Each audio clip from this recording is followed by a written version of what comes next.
Huzzah! Good times. Yeah, though, we made it to 20. That's like Hitachi. We are playing this on the 20th day of July as well. Spooky.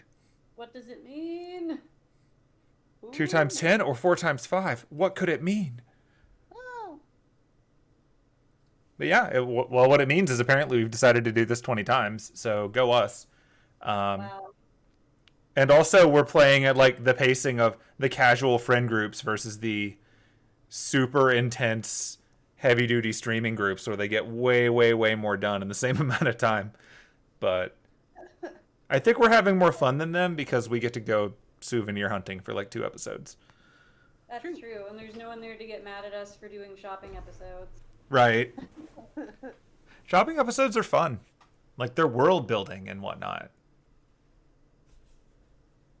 It's also just a little bit easier to go fun and casual with it because we're not on the clock. We don't have to make sure that we get to a break and push the sponsors we don't have and all that fun stuff, We don't have to worry about entertaining anybody but us.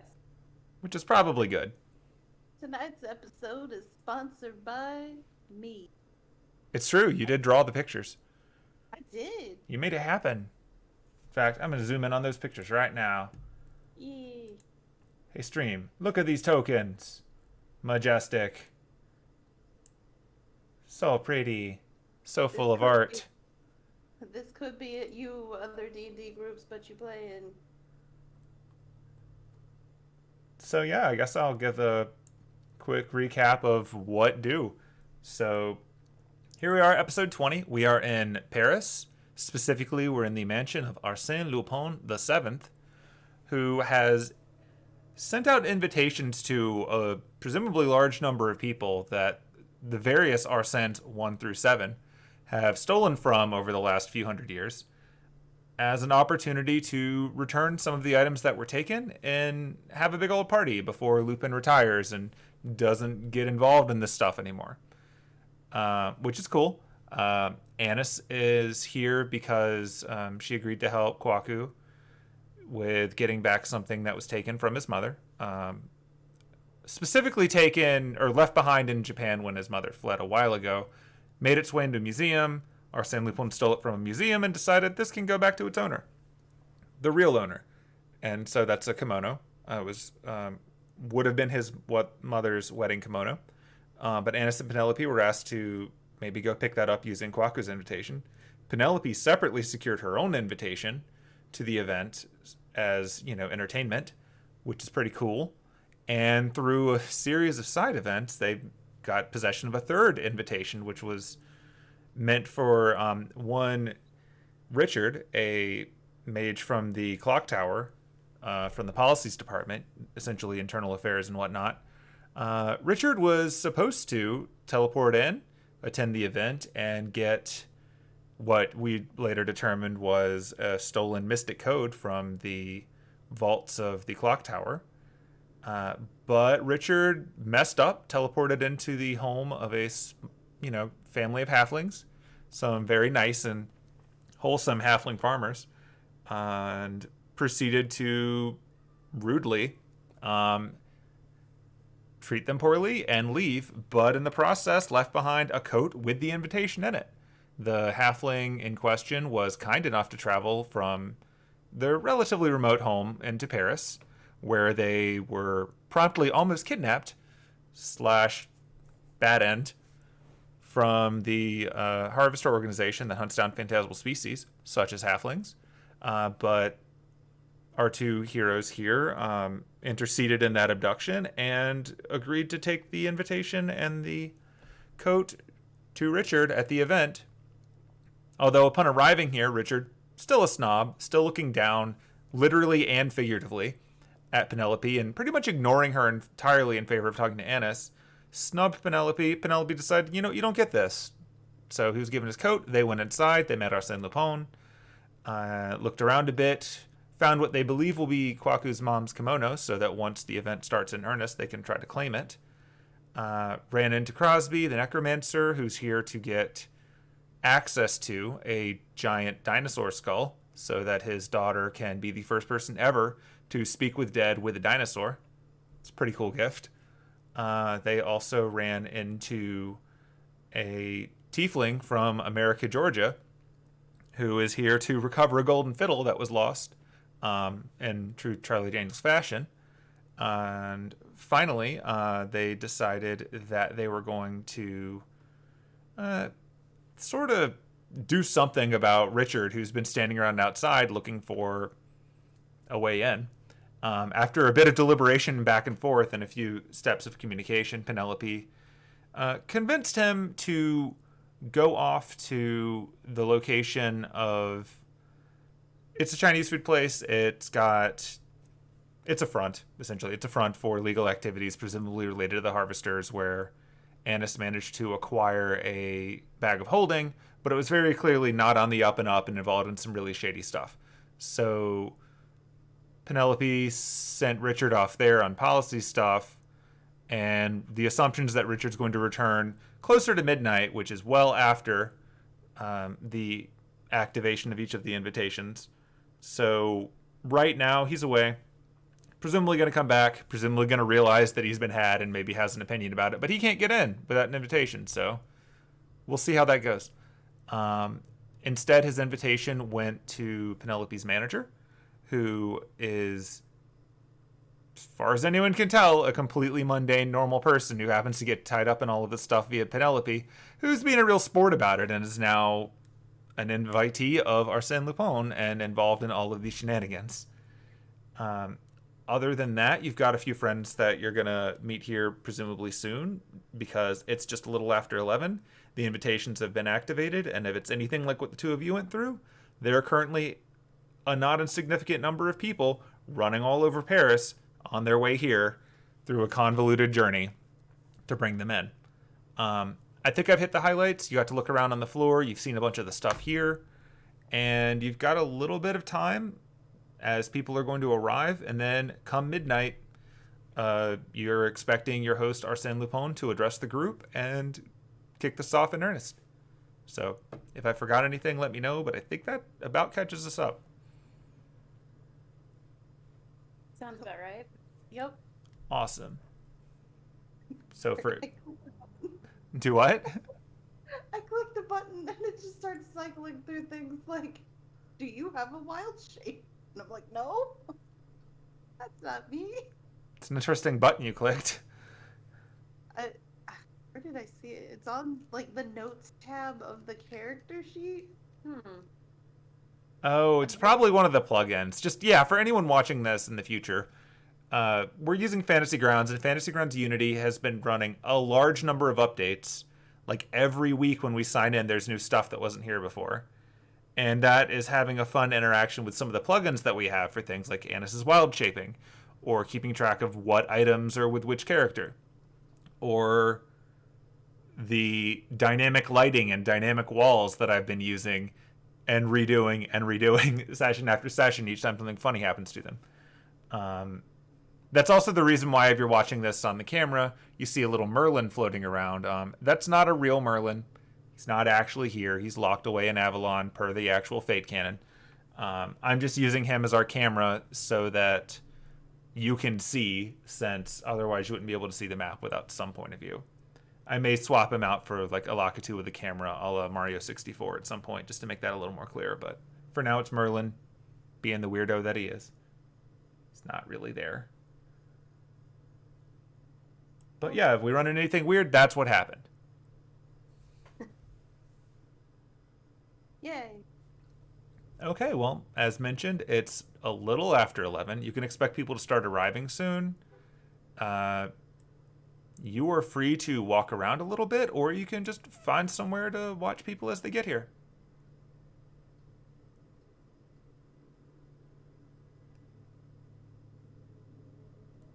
So, I don't really have anything else I need to do to prepare before this whole thing starts. Yes. Neither. The only place we haven't really seen is downstairs. Been upstairs either. Well, according to our friend, most of the doors up there are locked, so there's Not much point in trying to go up there. We could try and peek down.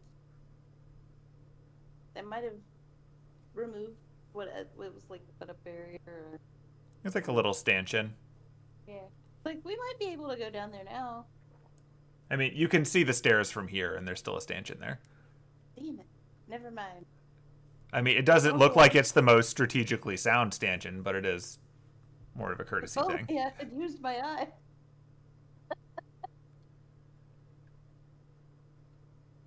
Though, if you want to walk over to the stairs and look over the railing, you can see the floor below a little bit.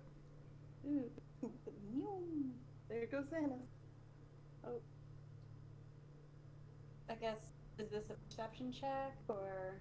Yep, you can go as far up as Penelope did.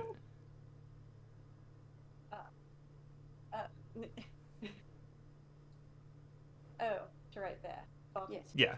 Like, essentially, the dark, shadowy part to the right is signifying that it's going down. And the lighter transparency stuff is signifying going up, since that's an area that you can walk under. So, yeah, from here looking down, you can see the floor below. You can see the spiral staircase continues going counterclockwise.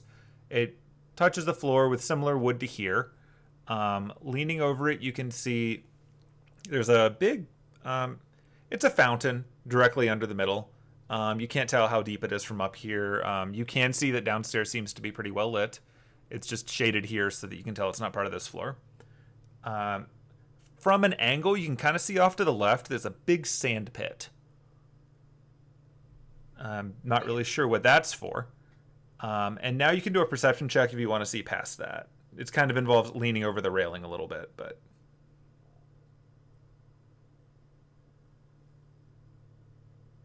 I'm also going to do a perception check. Okay.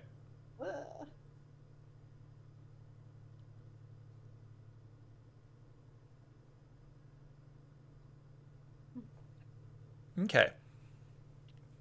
So... I mean, she's technically closer to it than Annis is.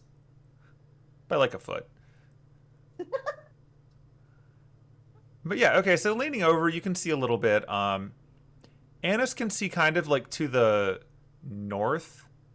If we're assuming the map is like north is up, just for simplicity. Looking up to the north, you can see the edge of a few tables. And the beginning of a red carpet, similar to the one that you find in the top of the room here, where all the music is. But yeah, you can see the start of like some red felt carpet, and you see a few tables sitting on it. You think you can make out a board of some sort sitting on one of them. It looks kind of like a game board, but you can't tell which from here. Penelope, with your vantage point, you can actually see off to the west, the area like that's well past the sand pit. You can see a giant pool of water. Like a swimming pool type pool, or like just... It's like it's almost like a dock, like you would see outside. Like there's some wood, like some wood planks on the ground, and then past that you see a big flat surface of water. It looks pretty still. You can't see too well past that from this angle, but it's definitely noticeable. Like if you were to try to map it up against the floor that you're on right now, you would wager that the water spans from the room with the kimonos, like the bottom of the room with kimonos, all the way up to like the end of the cases and the top room with all the cases. It's like easily half the length of the building, but to the far west. So that's weird. There's a big ass swimming pool down here. What? Or I guess it, or something. Yeah, there's actually, since you hit 18 on that one, you can see a little bit of something sticking out of it, but you can't tell what it is. Like right in the middle, there's like something pointing up out of it, kind of like at an angle. Swimming pool. Yeah, there's sand like pit. Yeah, there's like a thing sticking out of the water too. I can't tell what it is from here, but like we're Well. Great Gatsby over here. I hope. interesting. I wonder if it's got anything to do with all of the games that talking about. Maybe. Because other than going, hey, that's the kimono, we promise. Here's why. We haven't really heard about any of the other games. True. I could always sneak under the stanchion and see if I can peek. I mean, I could always just step over it. All right, Miss Longlegs. Just saying, like, I don't know. The stanchion is probably there to let us know that we shouldn't go peeking. Because I want to. I'm going to go find Hemlock. Ooh, yeah, smart. Yeah, pry him away from his food for like 5 minutes. I'm sure he'll be so happy.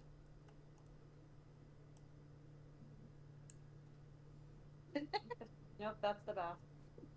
It's true. You found the bathroom.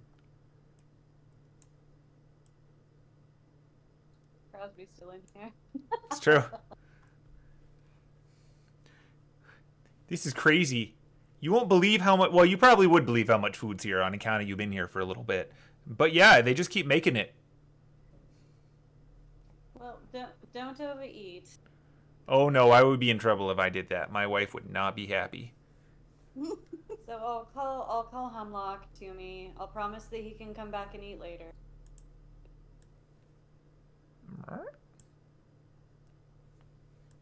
Hemlock, Nope. overcome, Hemlock. Well, I can move him, but only in this space right here. It's because of the glass. Hold on, let me move him for you. He just has to like roll Oh. off of the cabinet. There you go. Never mind, I just unlocked it. I dragged him over it. Oh, you opened it? Yeah, you can do that too. You can just... I built the glass like it's a window so that you can toggle it off and on for climbing over it. Gotcha. The tables are the same way should you decide that you want to climb on a table. Pretend I didn't actually do that. I was just curious. Alright, I think I need to find somewhere to sit.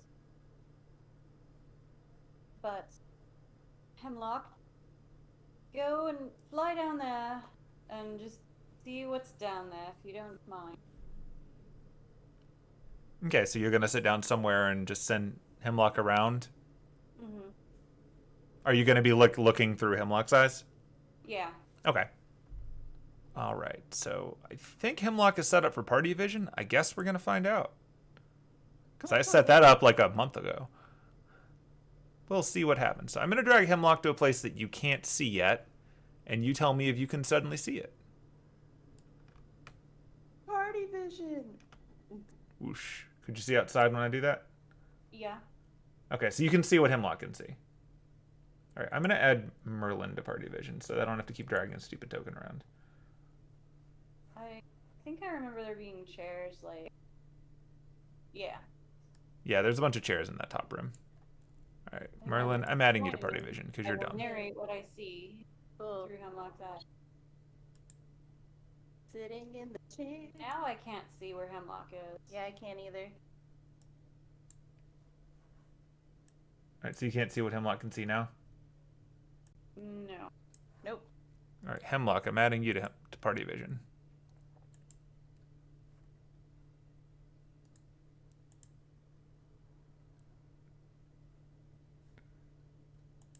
Okay, so when you click on Hemlock, can you see through Hemlock?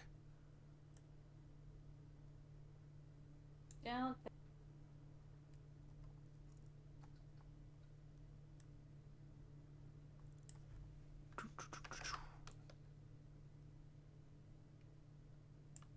Boop.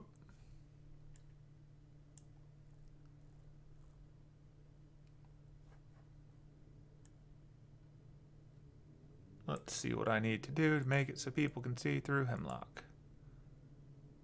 Thought I'd set this up before, but... Do I need to enable party vision on this map? Learning! The settings that keep changing forever.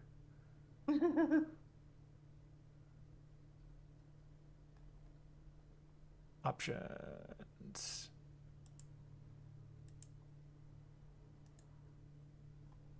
So if you zoom way out, you can't see Hemlock. Because Hemlock is in an area on the map that's like way south of everything else that you can see. Nope. No hemlock. Okay.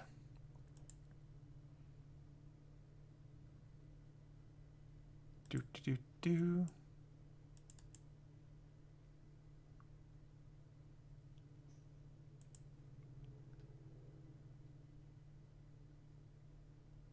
Enable, disable player vision preview. That's not it. Do better. It's weird that you can't see through Hemlock when you're controlling Hemlock. That's odd. That is weird. I'm going to take Hemlock, and then I'm going to let you take Hemlock back and see if that changes anything. Because maybe that's just a side effect of the updates. So. Oh, maybe. Who knows what those updates messed with? All right, so Hemlock has been taken, but if you open characters up, you should be able to take Hemlock again. Mm-hmm. And hopefully see.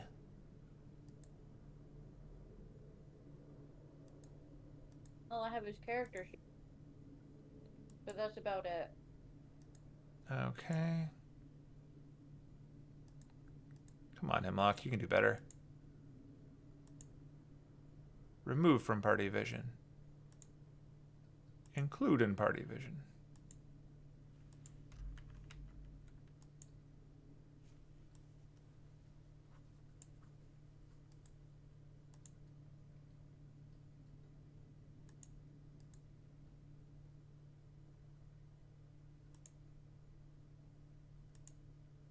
Oh, Oh, did you see that, or did it just get black for you?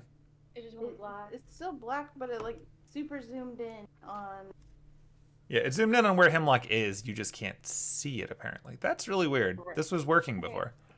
I dragged a token. I dragged a Hemlock token onto the map. I don't know if that means there's two Hemlocks.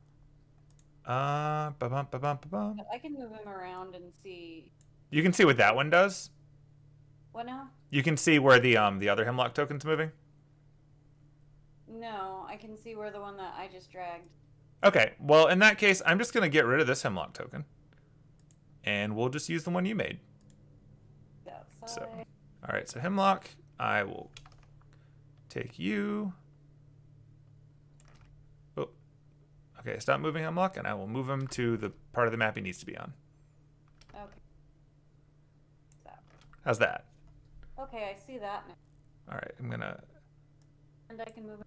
So you can see what Hemlock can see. Yes. I'm going to make this one part of party vision and see if that helps. It does not. Merlin, you suck. All right, Merlin's going to follow Hemlock now. But you can see what Hemlock sees, right? Yeah. Cool. Merlin, get your useless incubus butt down here. I currently cannot see it on mine, but that is okay. That is by design. It's more just surprising to me that... All right, so there you go. You may describe what you see via your bird. All right. So, flies down. There's that little fountain. Mm-hmm. There's indeed a huge sand pit.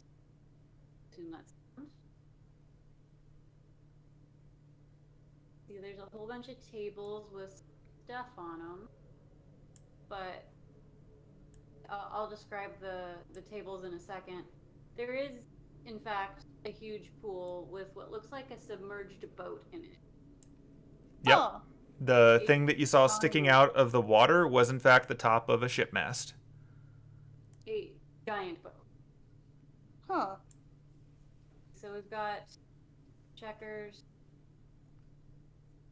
or chess, playing cards, some other kind of board game on these tables. Wow, those got way It looks fuzzier. like it's a bunch of board games and card games. Pool tables. So what is this? A tabletop gaming room? Yeah, clearly. Another kind of card game, like gambling type casino card game. Way off on its own.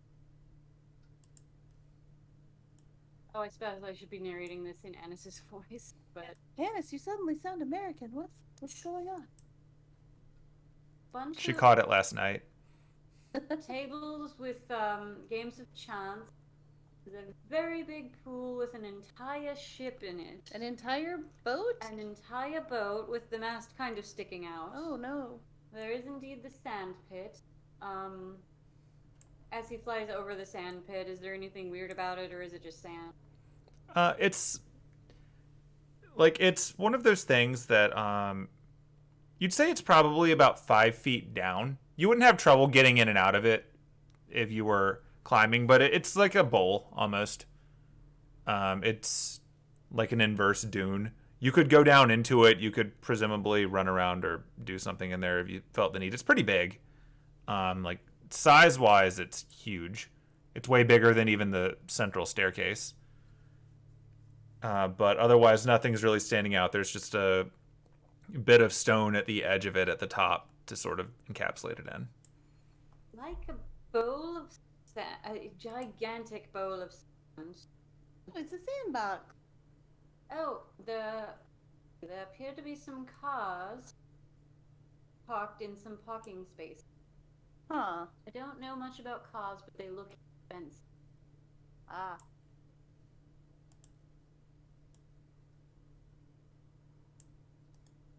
Lock's flying a little too fast.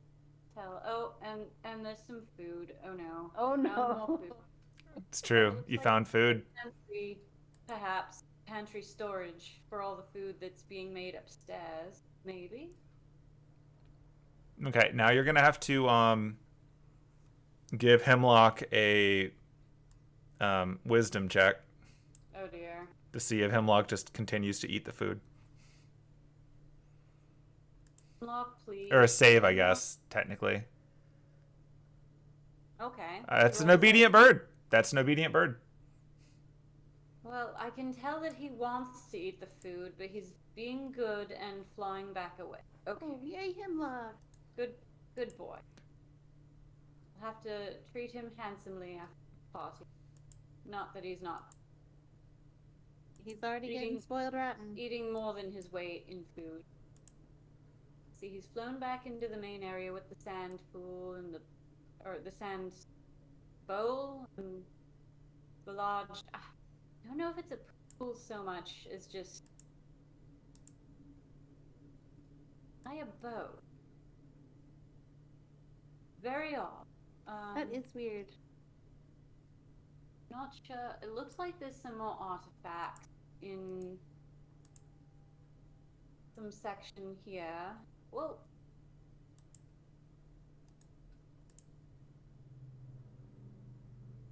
and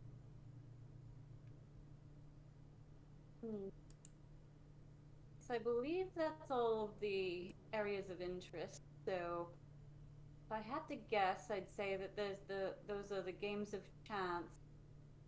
Not really sure what's going on with the sand or the boat. Yeah, those are a little weird. The cars also are a bit weird. No. And there are some areas that seems like you can't get into just yet.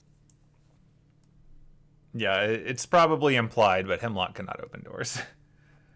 On account of him not being able to open the door. I think that's it. Very interesting. I'm dying to know about that boat. Yeah, that's so weird. Alright, and I'm telling him he can fly back up. Alright. Okay, I will drag Hemlock back to the map that you're on. Although I just realized I've been replying to you this entire time and you can't hear me. Right? Yeah. Yeah. Damn it. So I'm just gonna like keep talking and as you suddenly come back to whatever. He's just But having yeah, that's just the weirdest thing. Like, don't you think that's just weird? The boat? No, the sand pit. Oh, right, you couldn't hear. I mean, the sand pit is also very weird. To be sure. Keep forgetting that you can't hear me when you're doing the thing with the bird. Now I need to, I guess, find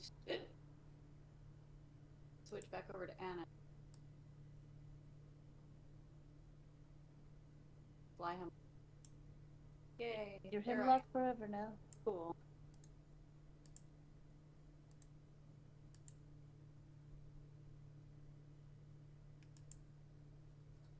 Where'd you go? There we go. Huh. Like, I'm really curious to see what's actually. I'm curious to see what the stuff is down there. Yes, there were some more artifacts down there. Couldn't get really a good read on them, being that I was looking through a bird's eyes. Yeah. Well, I'm sure we'll find out all in due time. Yeah, if I had to bet, I'd say that all of those games of chance downstairs are how people will be painting. Yeah, probably. I'm gonna roll something really quick.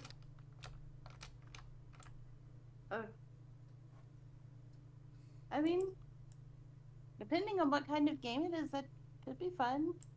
I'm not terrible at some games. I believe I saw chess and casino type card games. Pool. What about pool tables?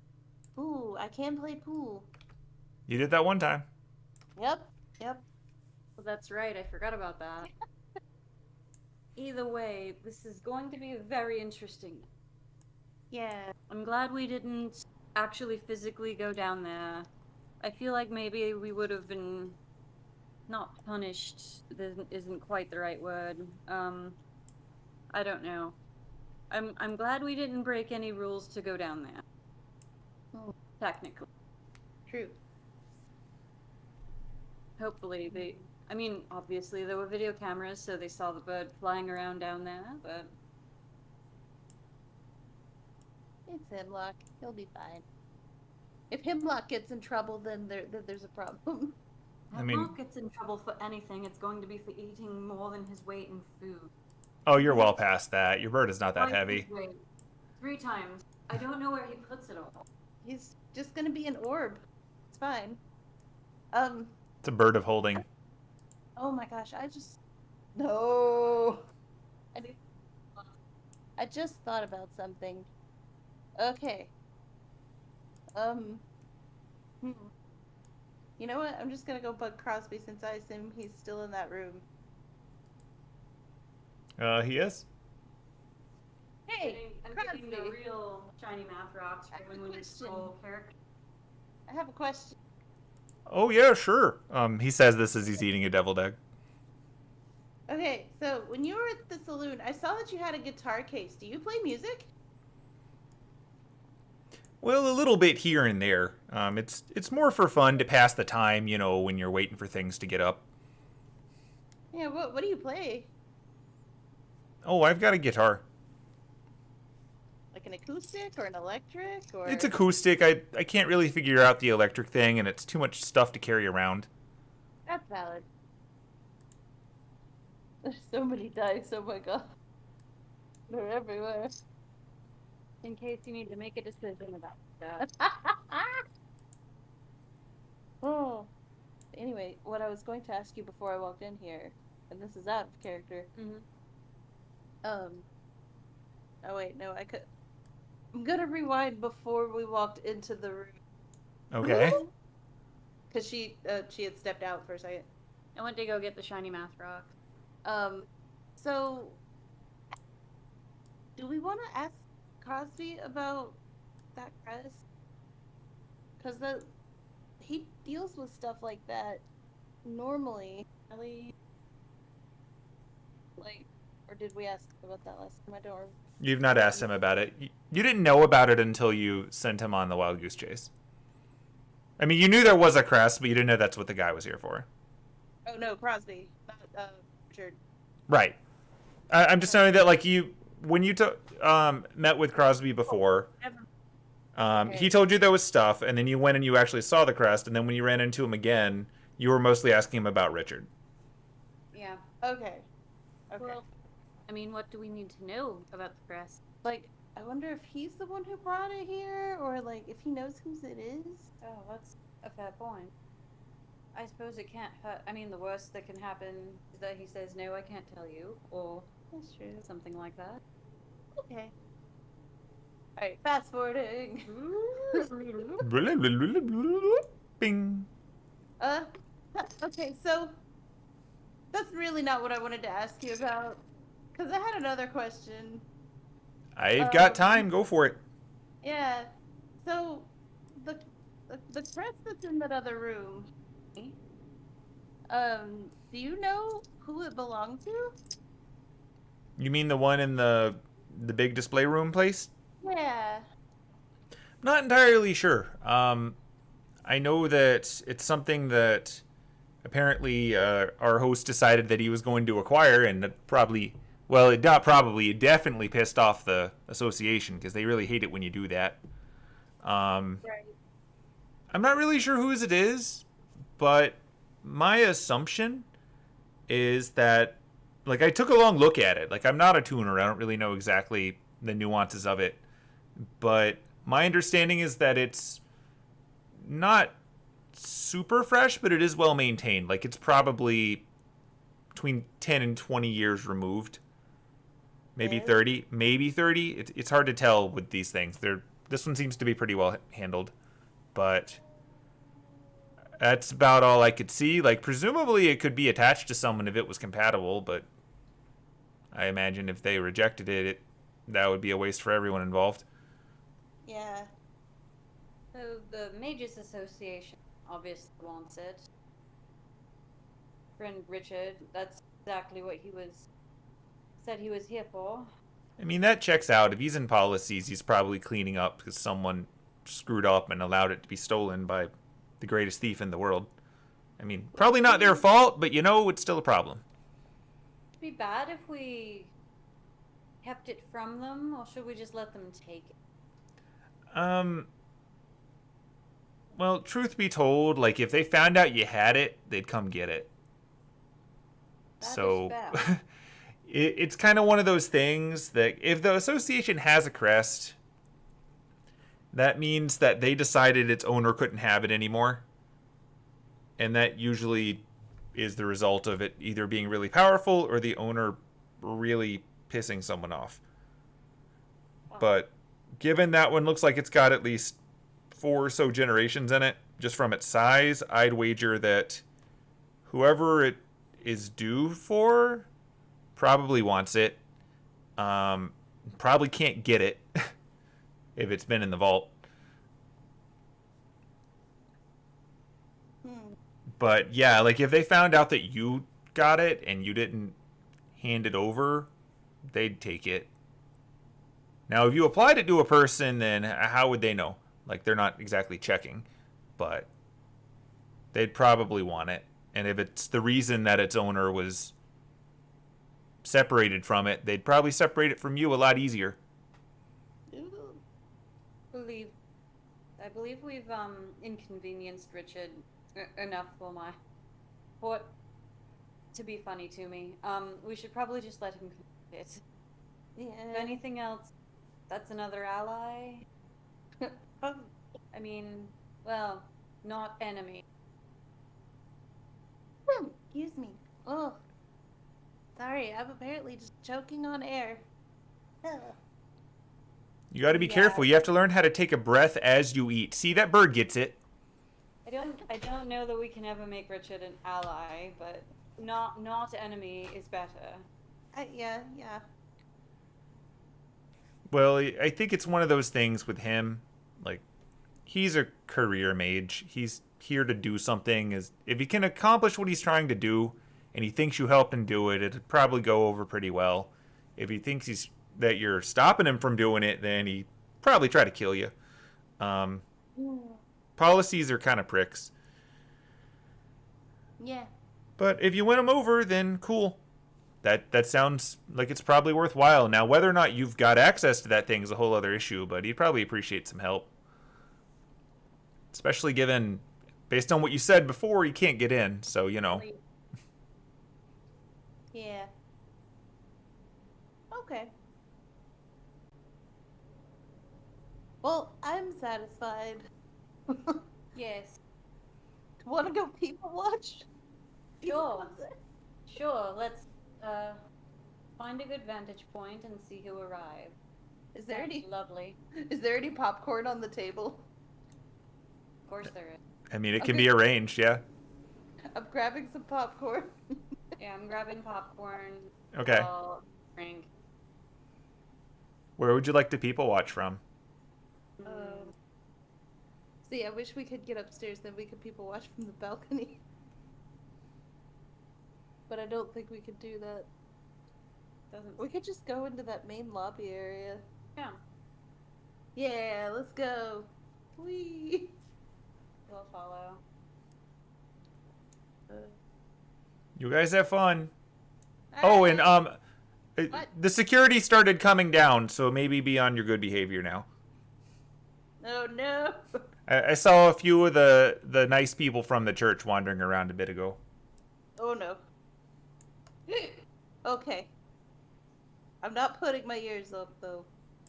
I think you're probably past that point. Cool. Alright, go people watch. Okay. Whee! Ah. Oh no. Oh no. Did you see the guy? Oh, you're reacting to yeah. Okay. You see? I'm not in the room, but like if you look over. Scoot over to where I am. I don't see what you're talking about. I mean, That guy. that's a guy? I don't know. I can't tell. It's a person. Is it? I see Merlin. The token up in the corner in the room? That The black. This. yes. Yeah, I see it, That's but a person.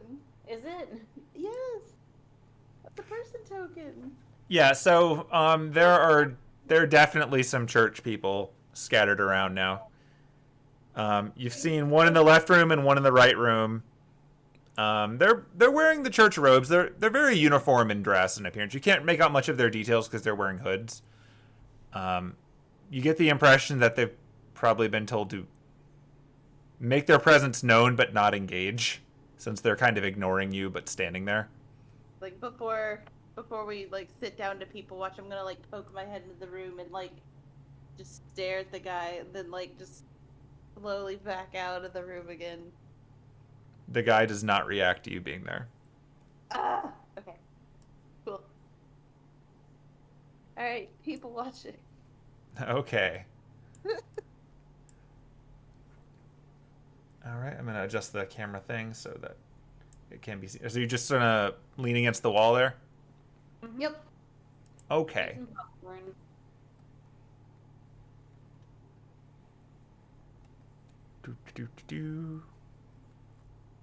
I've actually got a list here because I worked out what order these people would figure it out. It seemed appropriate. The Lupin has stolen Tyrannosaurus Rex skull, Uh-huh. an entire boat, Guess so. paws, Huh? mage crest. Giant bowl of sand. I really don't know that I like. I don't understand the sound. I wonder if he also stole like the cards and stuff for the card game. Aha! Stole pool table, right out of pool hall. uh, Well, there's a lot of really cool stuff in here. entire boat. How did he get it here? You know, don't know. I have more questions than I think we're going to get answers for. Guess it's a good thing that a man of his talents is only using it to steal from people that I guess he finds funny. Yeah, I wouldn't necessarily from people that deserve it. Fountain pen is rather funny. That is hilarious. Yeah. Wasn't very nice of him to steal Kwaku's kimono, though. That's, Quite rude. well, for that matter, all the rest of those, like, by no means are any of those cheap kimonos. I mean, one or two of them looked pretty cheap. Well, but there are possibly others there that belong to other people. Yeah. I don't think he would have put all of those on display just to confuse us about one kimono. He could. Could have. So as you're discussing the finer points of Lupin's taste in larceny, you see the first guest arrive. And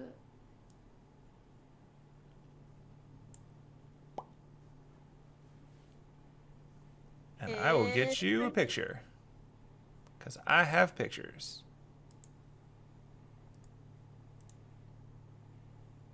Based on my knowledge of the tokens, she's a druid. I don't know. Are we going to just call out to each one? Are you going to be like, hello there?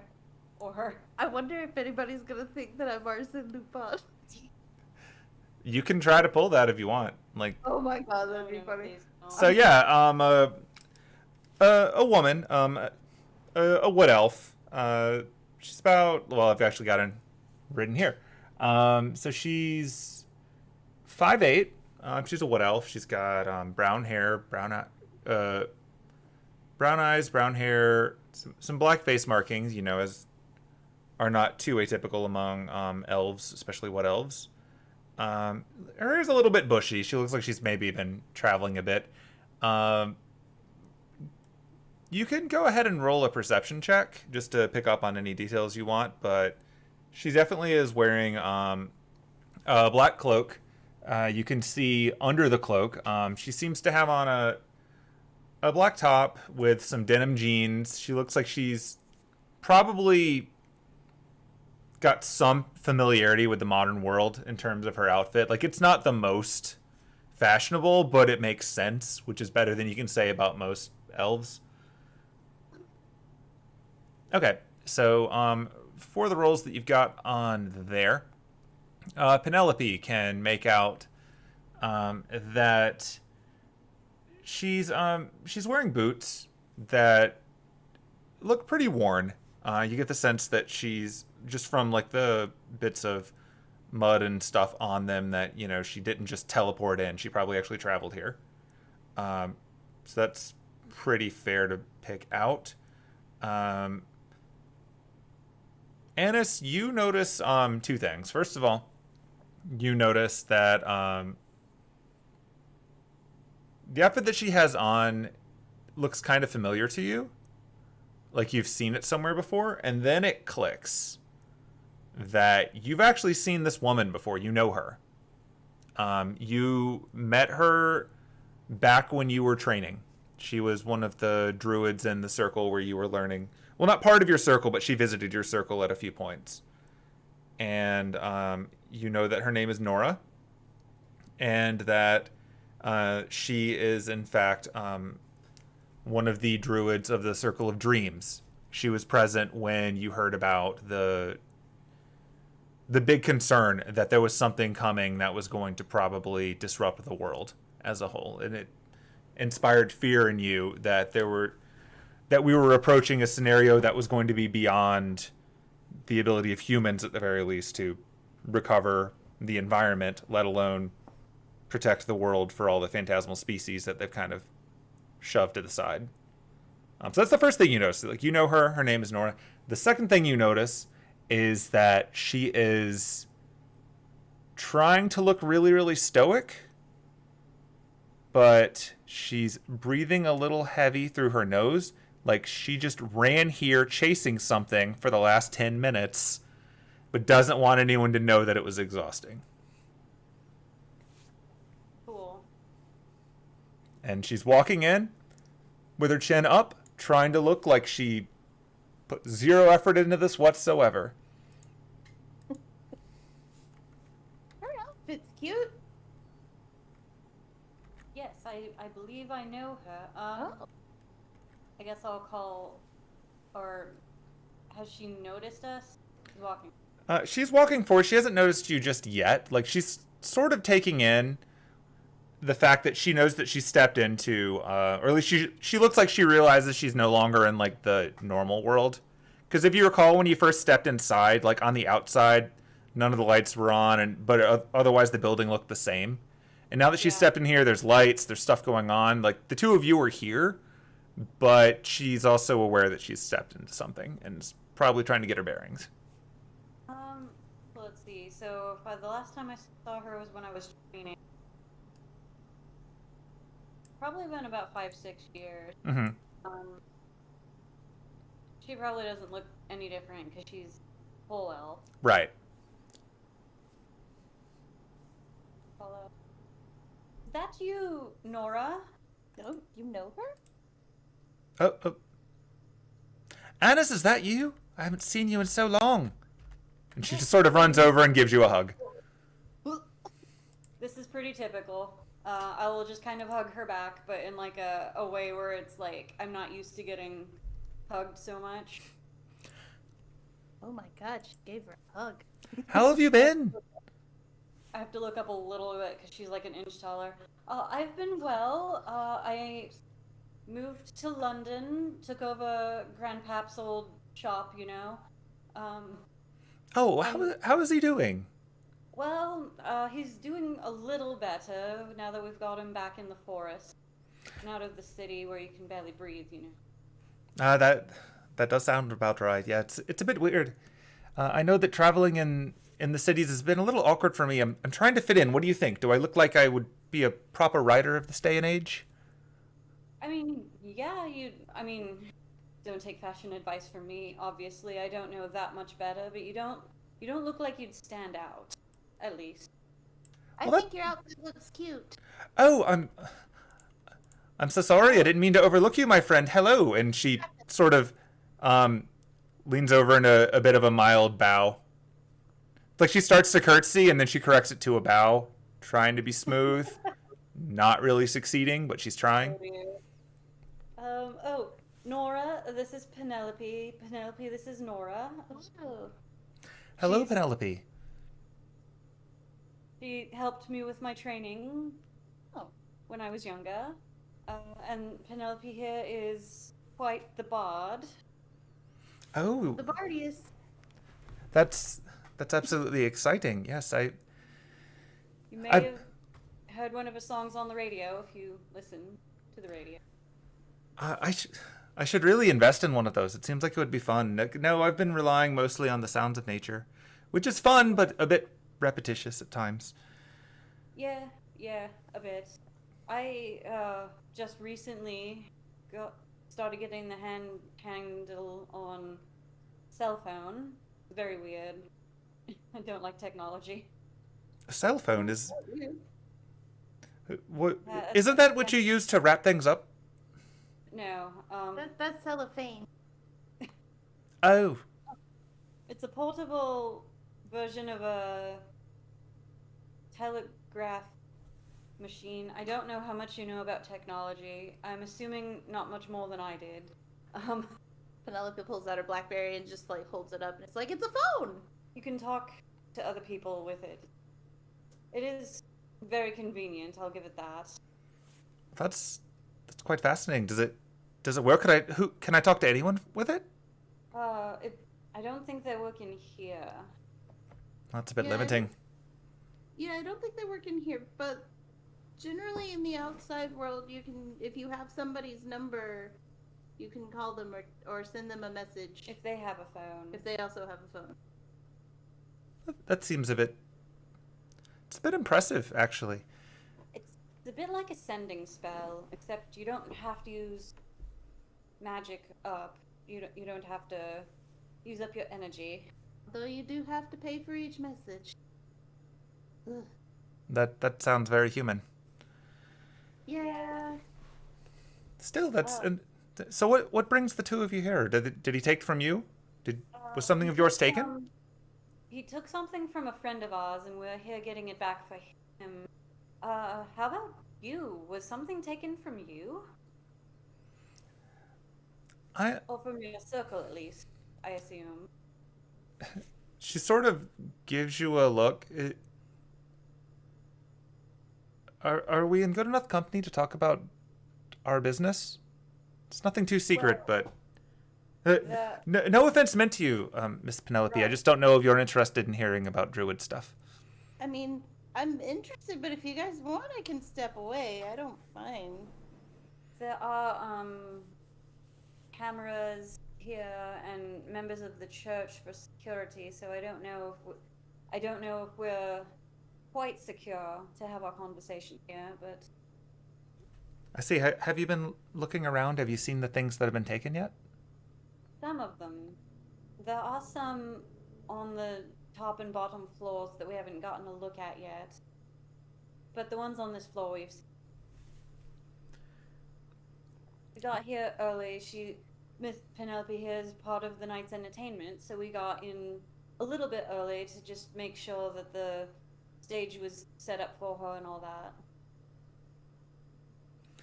Well, that's good then. Yes, well, just to be frank, I can't say why, but we're in need of a map that was taken from us at some point in the last few years. I'm not at liberty to say when, but it's significant.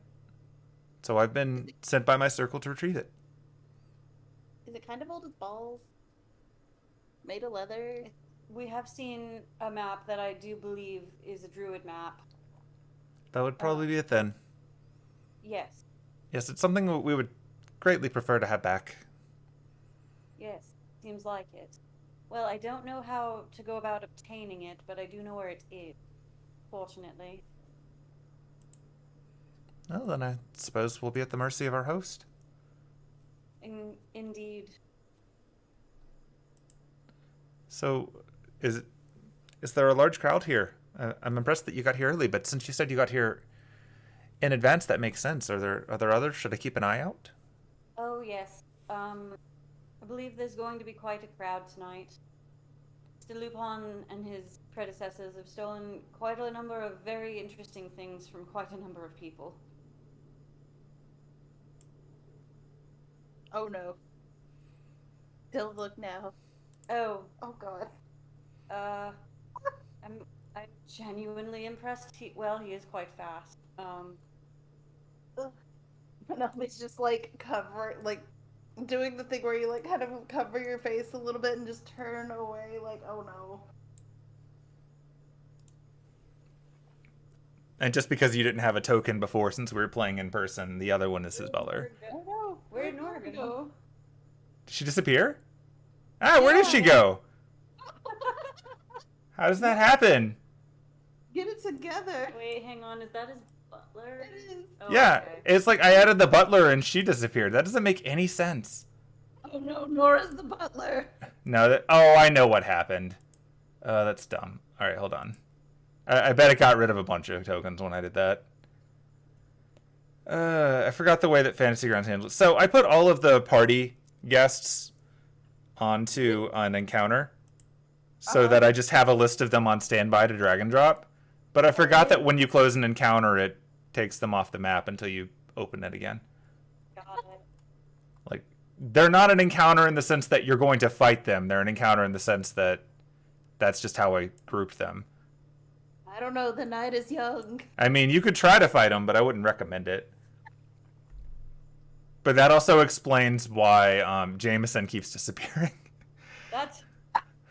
You know what? I just make that part of his character. I just didn't even question it. I was just like, he disappears for a while and he comes back and He he's just blends into the background because he's ostensibly a normal ass dude. Which is also fair, but okay. So yeah, as you noticed while you were talking to Nora, Darek and his butler have stepped in the door next. Apparently, they got here pretty quick. Yeah. And so Darek, when he walks in, he sort of stands there for a second and puts out his hands to each side, like he's holding back his butler, like, you know. Wait. Something is different. And he slowly scans the room from the right to the left. And he sees the three of you over there. And then he slowly lowers his hand. It's okay, friend. We are among allies. Of course, sir. Of course. If it pleases you, sir, I'm going to go sit down. I was not prepared for the run. You're in much better shape than I am. That is wise. You may scout, but just be careful. We have allies, but they can't all be friendly, and I don't know that one.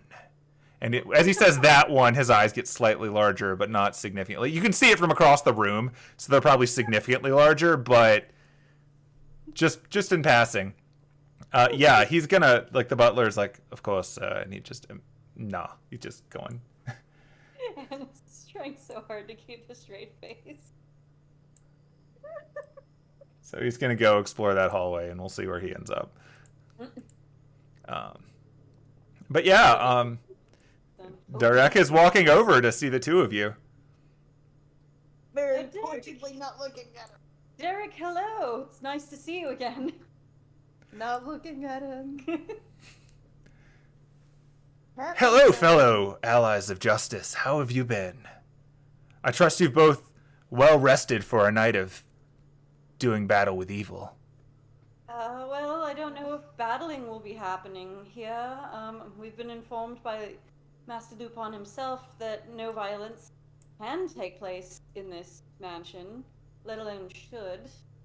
So ease up on the hero of justice thing for the moment. No punching or anything.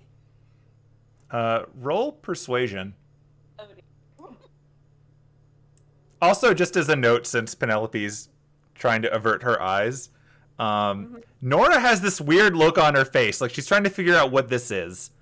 Oh dear. Just straight up, like, what is this, and why does it know? Oh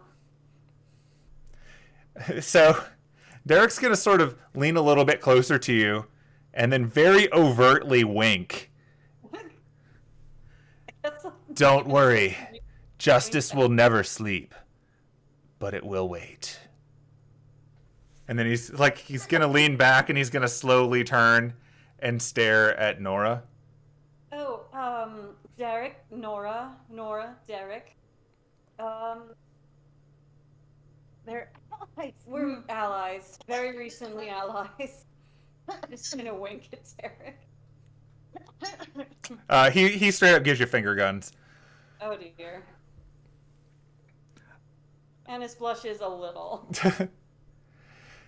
Okay, at this point, Nora's like sort of just tracing this back and forth, like without saying anything, and then she just sort of looks to Penelope for some kind of clue as to what this is. Penelope just has this look on her face of just. We encountered a halfling the other night. Oh gosh, was that last night? Was that out of character? Was that like the previous night? Or yeah. Was that 2 nights? That was the previous night.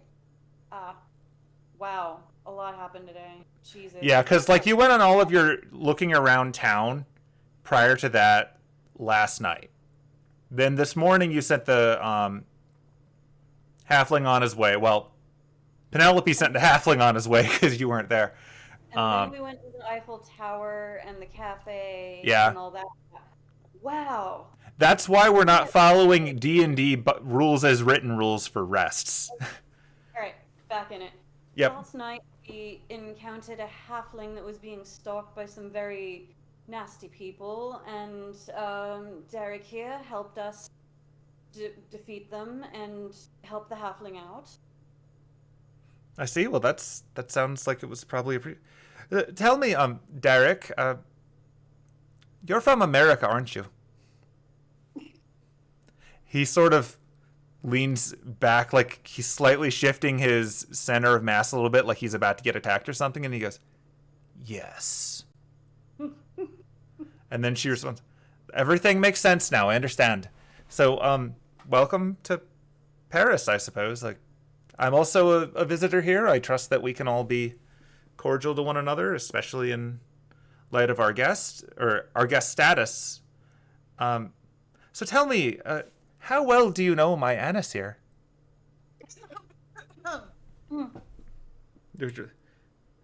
You're Anise. Interesting.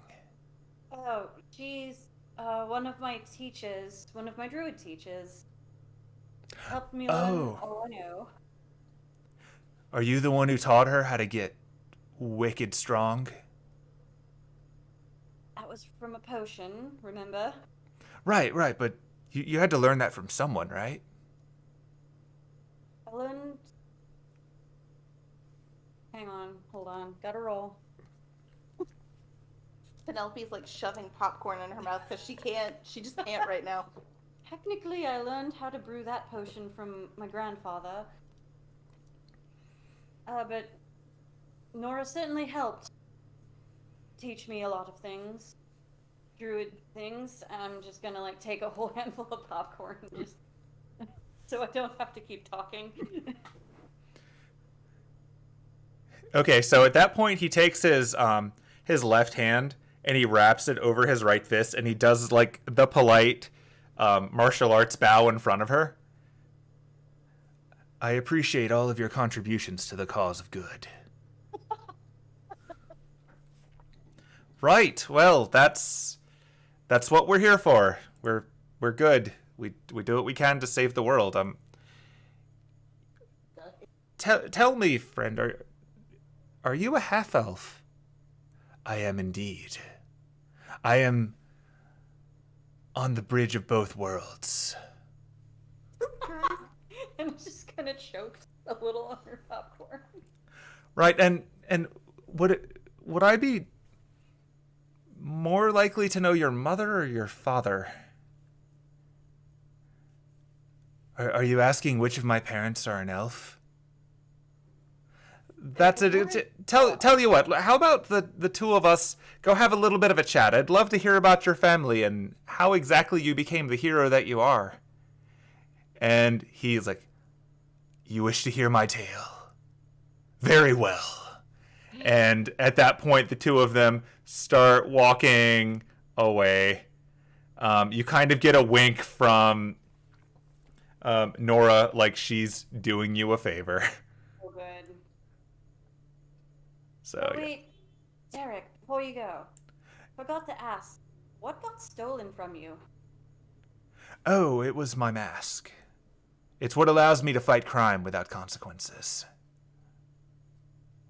Got it. Have you seen it? I think so. Describe it? It's like the night of justice given form, and it goes over my eyes. What color is it, Derek? Black is the soul that has been corrupted by darkness. It's black. Okay. You have seen that, yeah. Okay, yeah. I'm not sure how to go about getting it, but I have seen it. So long as it's here, we'll be reunited. Cool. And I just awkwardly do the finger guns back at him. Like, Excellent. I'm not sure what's going on with those. You get the impression that he doesn't know how to react to them either. As he sort of tries to dodge, like he's trying to bullet time it, and it doesn't make any sense. And then he goes, "Stay strong, my friend." And then he walks away with Nora and proceeds to tell her the glories of his ancestry. And she's like, huh? You kind of get the vibe that maybe she's going to have a conversation with at least one elf later. Honestly, Nora is the true hero here. I mean...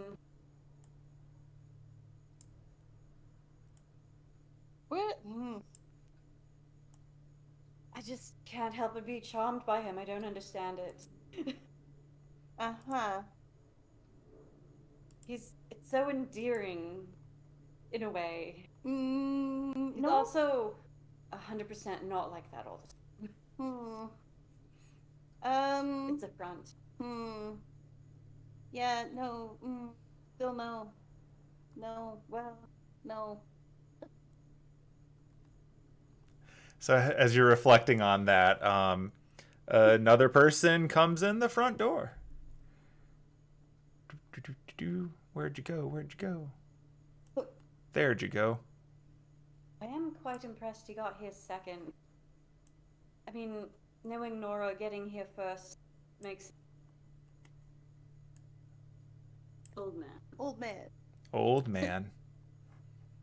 His name is Oldman. He's very fast. Wow. Yeah. Yeah, so interesting things to note about him. You can roll perception and I'll give you some details, but just the really obvious stuff, like, yes, he's an old man. You can tell that just by him walking in. Hey. I'm very perceptive of this old man. You can. Someone who wanted to people watch, I'm not very perceptive today. It's all good. You got that good view when you were looking over the railing. Maybe you just need the high ground. But yeah, so yeah, this is a. What was that?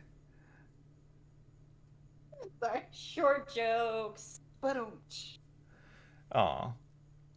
But yeah, so old guy. He's pretty old looking, obviously. He's got pale white hair, like it's not like the beautiful silver anime hair. Like, this is actually like white hair of someone who's old. He's a bit wrinkly. His eyes are slightly glazed over. Like, maybe his vision isn't quite what it used to be. Like, his eyes are like this bluish gray color. Like, it's maybe not quite all there. He's walking with a bit of a slouch, or like he's not walking perfectly on both of his legs, but both of you pick up pretty easily that it's not slowing him down at all. Like, as you said, he just walked right in. He didn't stop to check his surroundings. He didn't look to like acclimate to the difference of this room. He just walked in like he knows the place. He's walking around pretty casually with it. It's not slowing him down at all. He doesn't seem to be bothered by the two of you standing there. He's just walking right in. Anise, with your roll, you notice something that stands out to you a little bit more, which is that as he walked in the door, like the door opened, he stepped through from the outside. He cast a shadow from the outside lighting that was a little bit taller than he is on the ground. Which you recall from walking around with Illusion Penelope does tend to happen, because like the illusion makes you look different, but it's not going to affect the amount of light you block. So it doesn't just fill it in. So he's presumably here under some kind of an illusion. Can you just lean over, he's taller than he appears to be. Not sure what that means. It's an illusion. maybe he's using disguise self. I mean, yes. I'm just not sure why he would disguise himself to be shorter. I mean, why would? Probably not human. Probably not. Be a Maybe. Hello. What? Oh, hello. You're a little one. Yep, and you're tall. I am. I grew that way. Are you Lupin? Yes. no. Yeah. Roll deception and persuasion accordingly. We arrived early and we're just here seeing who comes in, seeing who the competition is, Jesus Christ. Oh, that makes me so happy. And wait, did we both roll? Okay, no, you rolled a 20. That's so great. And I can tell he's just not listening to me, and I just stopped talking. Oh, I'm on to you, Lupin. See, I appreciate that you've got the good cop, bad cop thing going on here. You've got this very nice lady over here is here to convince me that you're not, while you say that you are. She's also Lupin. What? Yeah. We're both Lupin. Which one's the real Lupin? Oh, this is curious. And he starts stepping back and forth next to the two of you. He like leans in real uncomfortably close and glares directly at you with his, glassy eyes. Let's see. You. I think you're. No, but maybe you. No, let's see. Like Lupin would probably. He'd probably be the one that, like you. You're the shorter one. You're the one who stands out a little bit more, and he likes to do that. But he also likes a decoy. Oh, this is tough. All right. I'll give you the answer, but you have to pass my test. A test? You would test an old friend? Go on. It's fair. I would test you as well, if you are Lupin. All right. So the first test is, what are you missing? What did I steal from you? Oh, that's a clever test. That's a clever one. Let's see. Which time? The first time. The first time? Oh, that was quite a while ago. I believe you took my hat. But that's not why I'm here. Was that it? Did I pass the test?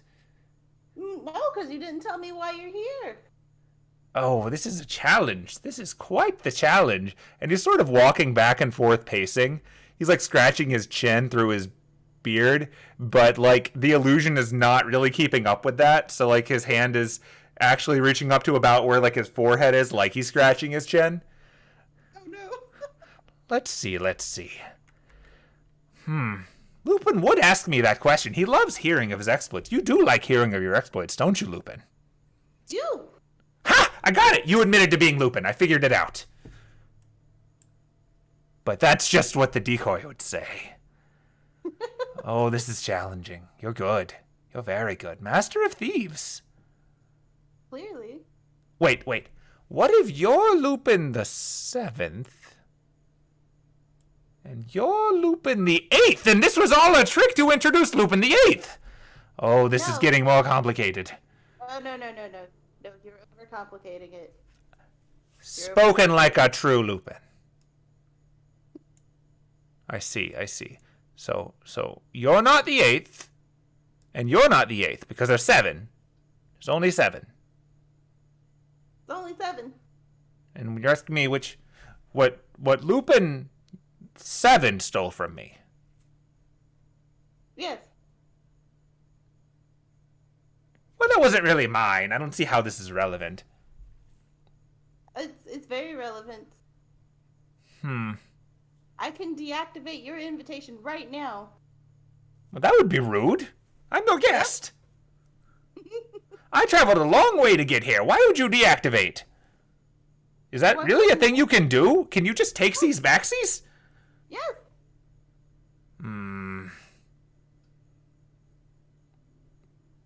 You really like hearing about what you've done. Fine. That's how you want to play? Arsène Lupin the 7th? If that is your real name. And I believe you're convincing me it is. Yes. You took the stone from the Wandering Sea. The what? You would know what that was. You're not Lupin. You've got to repeat it. I need to hear it again. Is your hearing getting as bad as mine? No, I just like to hear it. Wait, what did you say? I just like to hear what you say. What? I like to hear the stories over and over again. That's true. You do. Yes, you went into the Wandering Sea, which you should be able to do. I really want to know how you did that, by the way. That's going to be a good story for later. Yeah. But you went in, and you took one of our stones, which we keep well secured, as you know, because you stole it.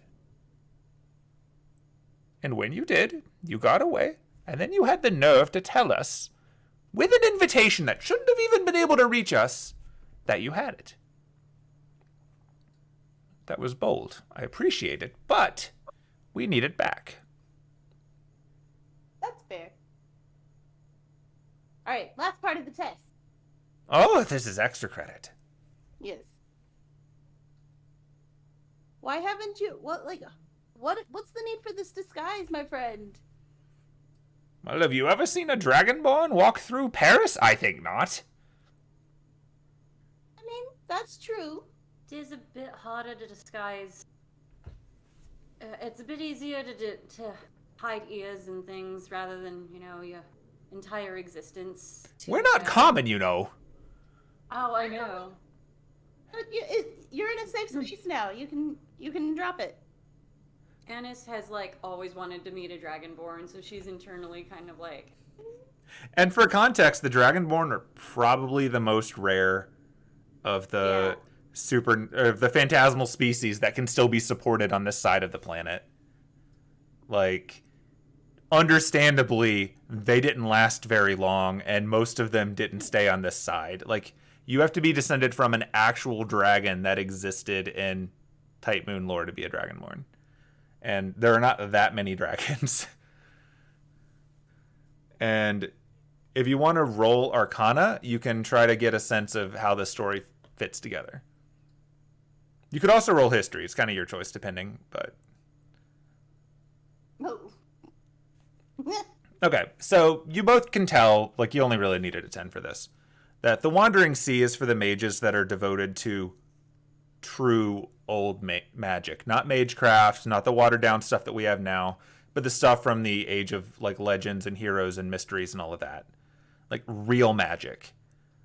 And they've kind of sequestered themselves away in this, they call it the Wandering Sea. It's kind of a misnomer. It's really just a place where they live that doesn't stay in this side of the world. It's kind of like a massive, magnificent mansion equivalent.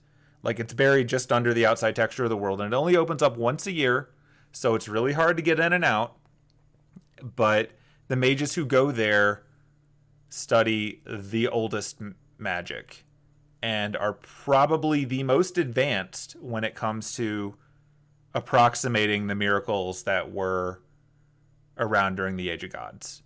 But they don't leave. They stay and they study for the sake of studying. You almost never hear from them outside, and if you try to get in, then they're real picky. They don't want you bringing in any corrupt modern magecraft. They don't want you having any modern technology, anything that will dilute it, because magic is fragile. And hitting it with a bunch of science and physics and all of that makes it weaker. So they're super picky, but it would make sense for a dragonborn to survive in that environment.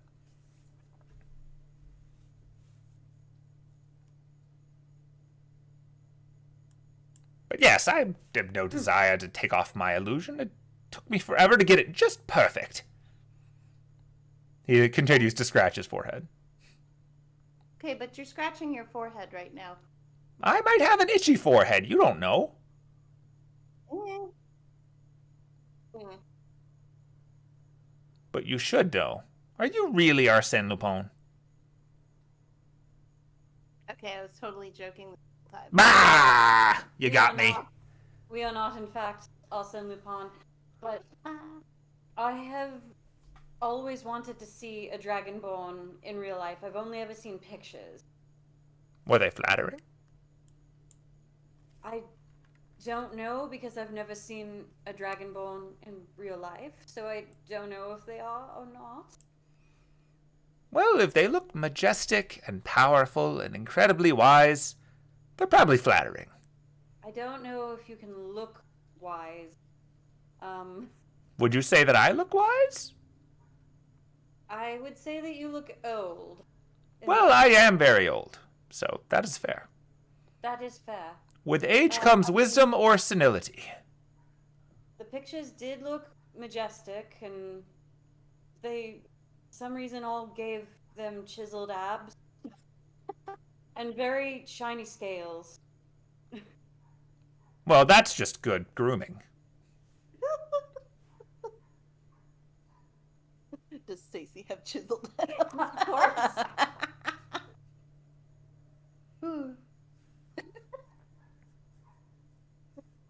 Well, depending on how the night goes, you may yet see a dragonborn. You got me good. I appreciate that. It's not often that someone pulls one over on me. What with my wisdom and chiseled abs. Can I at least know what color you are? He sort of leans into you with his bright, bushy white beard and white hair and goes, take a guess. I mean, be any color. Just because your hair is white, that doesn't mean you are a silver dragonborn, necessarily. You're wiser than you think. And you look pretty wise. Ha! You can look wise. He got you there. And with that, he sort of shakes your hand. Or like he reaches his hand out to shake your hand. It's up to you if you take it. Sure. Okay, and when you do, he pulls it away, and you see a tiny little white scale flake on the side of it.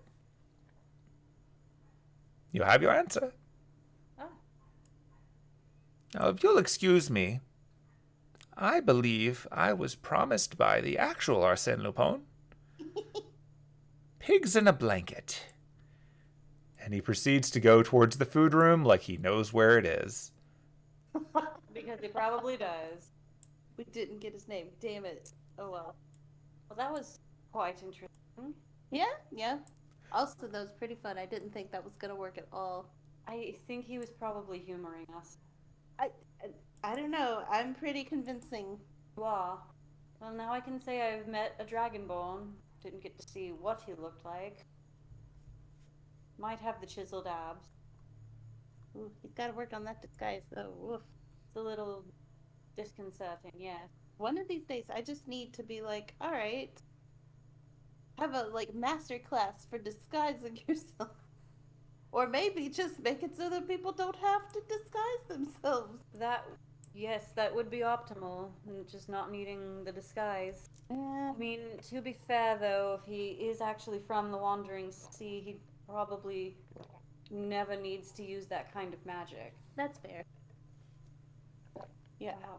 Then got into the Wandering. Ow. Arsène is terrifying. Well, we don't know for sure it was this Austin. Could have been one of the other Austins. Still though, The statement still stands if they all have the same first name. that is true. But hey, now we know who has the weird stone that was in the one room with the crest and stuff. That is true. Got to be that.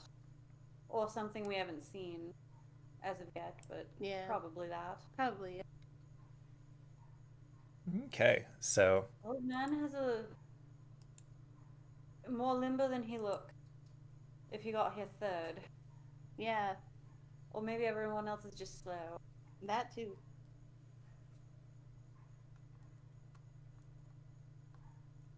okay, so a few more minutes go by before anyone else shows up. At which point, a woman appears in the doorway and walks on in. She has cool hair. Yeah, so she's. I'll give you a picture of this one. Technically, I had one of the last guy too, but I think you could tell him pretty well from his token. Yeah. So here's a bigger picture of her. She has cool hair. Is she glowing or She's not glowing right now. it's just a picture? That's just like the best picture I have, because she is a character, art wise, just in case anyone out there is being a Tight Moon nerd. I stole this picture from Kanan because it's the same art style as Fate. It's no relation to the character from Kanan. Thankfully, you don't really want that. But yeah, she's walking in pretty chill. She looks human. She is walking a bit with her chin and her nose in the air. She's definitely giving off some, old money mage vibes. She's got black hair. She looks pretty thin, but well put together. She doesn't look muscular so much as simply pampered, which is nice. She's wearing a a black outfit. The big collar is accurate. The little thing around her neck is accurate. Like, that actual art for her outfit is right. She's got a smile on her face, but it's more of a smug smile than like a legitimately happy kind of smile. Almost like, like, of course I got here pretty early on. You can roll perception if you, like you did for the others, if you want to try to pick up anything extra. And this applies to all of the NPCs, by the way. Like, whenever you meet someone, you can roll perception if you want to see what you find. I'm gonna re-roll that. You can. It is your right. Halfling powers activate. Yeah. It was almost a 2. Yeah, I saw the 2, and I'm like, no. All right, cool. Yeah, so like she's walking in pretty smug. Anise, you've seen this from Clock Tower mages before. Like, you haven't seen her, but you've seen this entire demeanor before from just your time in London interacting with potion orders and whatnot. This is very much the vibe that you get out of mages who are several generations down an established line, possibly related to lords or in line to become lords of Clock Tower.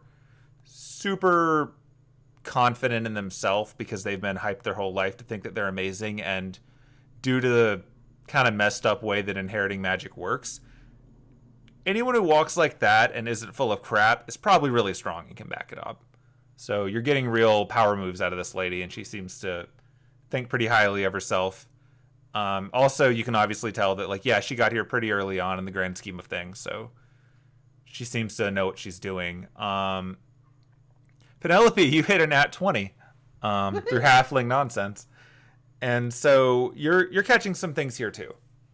So first things first, when you're looking at her, she's not an illusion.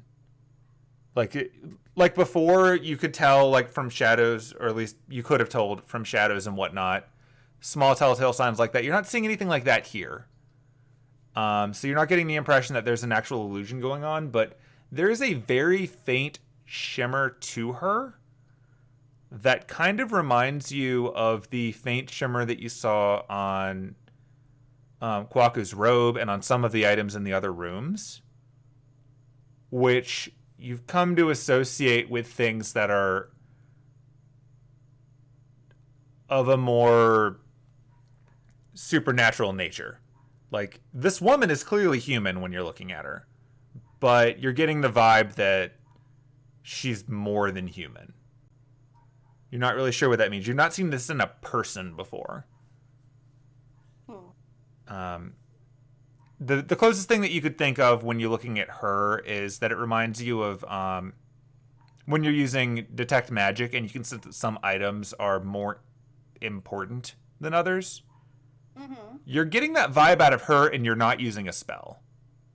There's just something more significant about her presence than the world around her. Like, she's in 4K and everyone else is just in HD. And judging by her smug expression, she knows it. Ooh. And she's just casually walking in like she owns the place. Hey, I like your hair. She stops and she sort of turns, and she does the long turn. Like, her nose has to make an arch before it comes over and then settles with her chin slightly to the side. Why, thank you. I like your hair as well. Thank you. What are you here for?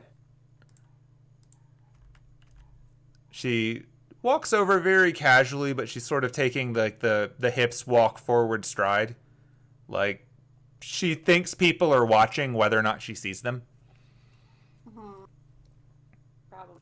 I'm here to get back something that was taken from my grandmother. Tell me, is the host here? Have a word with him. He's here somewhere. Somewhere. We've seen him like what, once since we got here. We got here pretty early, so. It's impressive. It's only been a few minutes. Yeah, we're just that good. Sounds like it. Yes, counting us, you are the 5th to arrive. 5th? She Yeah. pauses for a second like she's factoring some things into her head. Interesting. Could you tell me who got here before me, just for my own curiosity? Oh, well, the two of us. Right? Very fast druid, Interesting. very fast monk, That and makes an old sense. man. And an old man? Yeah. Old friend of Lupin's, apparently. Ah. Probably knew where the mansion was already, you know? That does sound like an advantage. Well, I suppose I'm going to go find him and let him know how I feel about my heirlooms being put up for games. Well, what did you lose? Or what was stolen from your grandmother? Roll a persuasion check. Anise is just eating popcorn. Persuasion, don't fail me now. Him kind of wants. 20 total. Hey, that's still good. Yeah, you're getting all those persuasion rolls you didn't get to make during the entire first, 10 sessions of the game. We're in the social part now.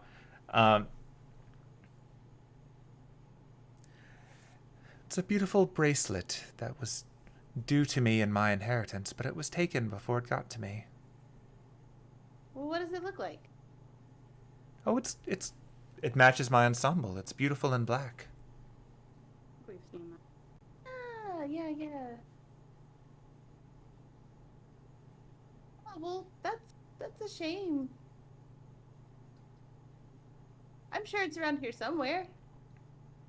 I'm sure it is. Otherwise, he'll have two things to answer for. Oh no. It'd be a dreadful tragedy if he wasted my time. It would be. Well, it was a pleasure to meet the two of you, and I trust we'll be seeing each other again shortly. Oh yeah, I mean, and you'll see me later on the stage. Oh, are you going to perform? I am. What sort of performance can I look forward to? Musical. That makes sense. I'll be sure to keep an ear out. Cool. She sort of turns and walks away. I get all the cheat codes here. You what?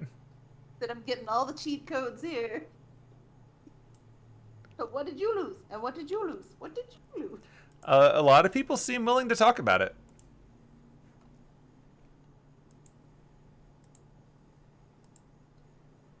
One other thing that you've noticed is that other than your group and Derek, people don't seem to be showing up with their +1s. Huh. Weird. Yeah. And then you kind of remember that mages tend to not trust other people.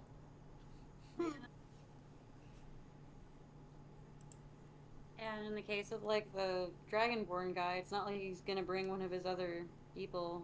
Only one is necessary. Gosh, these people need to make more friends. Don't know about Nora. Probably kind of like a travels around alone type. Yeah, from what you remember of her, she didn't arrive to your circle in a big group. She's more of a spreads the news because, as noted, druids don't have the internet or phones. She travels from place to place. She shares information. She's a very accomplished healer. You remember that. She could heal circles around every other druid you've ever met. That's kind of what the Circle of Dreams is really good at. Yeah. But usually she showed up from great distances and shared news of what other druids were up to. That's how you kind of keep up, is that you have people like her who make the trips and share their knowledge.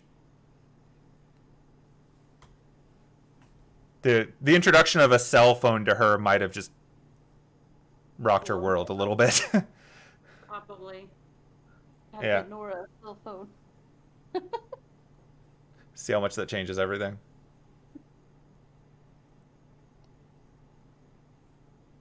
All right. Now I'm just we get Nora a cell phone, and then Annis calls Nora.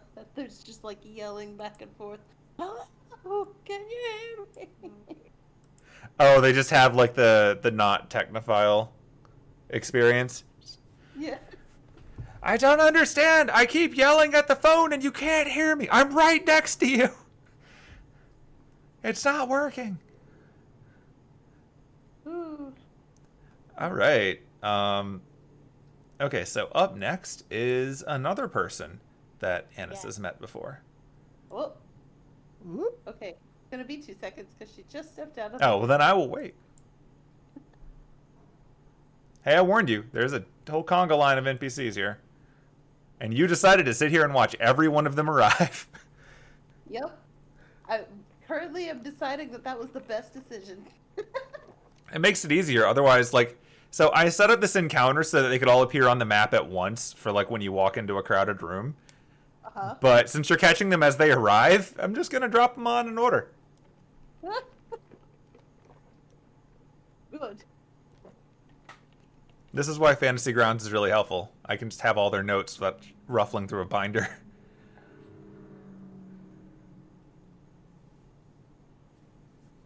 Man, there's a lot of people that Annis knows too.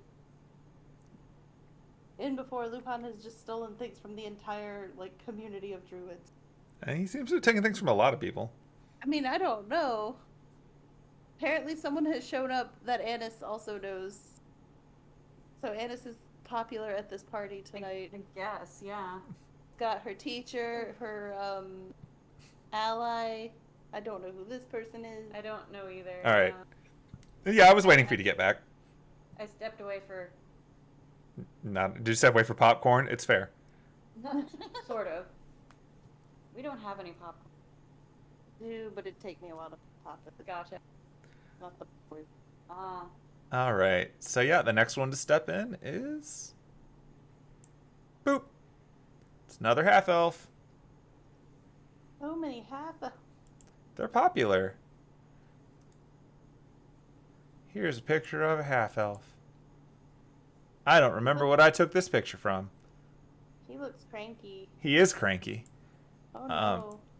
Yeah, Annis, you can recognize this guy immediately because you've met him in person on several occasions.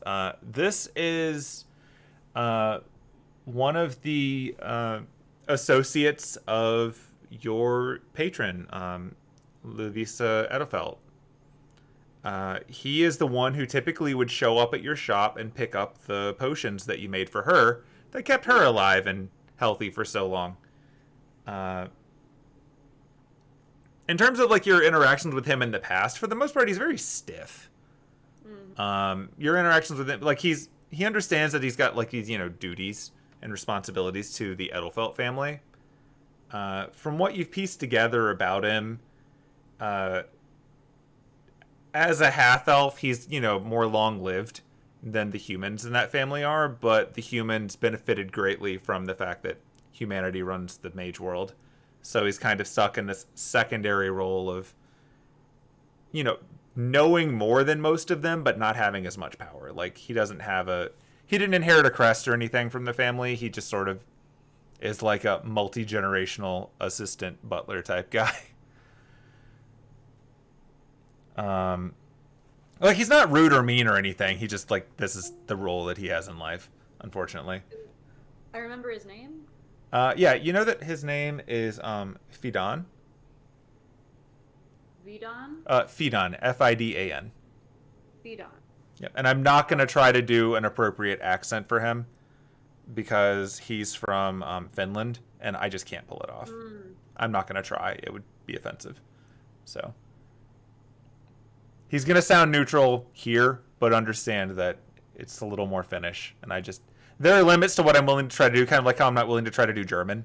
I feel like there's no way for me to do that without being offensive. But yeah, so like you've met him before. But yeah, he shows up. He is dressed. Like I said before, he's well dressed. Like he's in a suit, but it's not like a super fancy business suit so much as more of like a concierge or a uniform type suit. Like, it's very clear that he's not here as an aristocrat. He's just here, like, on business. And he walks in. He seems a little off when he first steps in. What was that? Do I have a sense of, like, how much older he is? Than you are? Trying to figure out my level of politeness. You're not entirely sure how old he is, but you get the vibe from context that he's a contemporary of Lavisa, which means he's like 80 or 90 in human years, but still looking pretty good as a half-elf. So he's been around. Like, he has seen World War II. Yeah. Which is pretty rough. Older than Kwaku. It's true. Yeah, he's older than Kwaku. He's seen things. Because, like, he was... in fact, roll history, and we'll see if you remember hearing this story from one of the times when you were around them.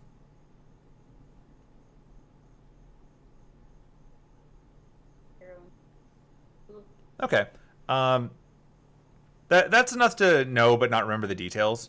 But yeah, he's been serving the family long enough that he was actually present when the family went to Japan in the 1930s for a ritual.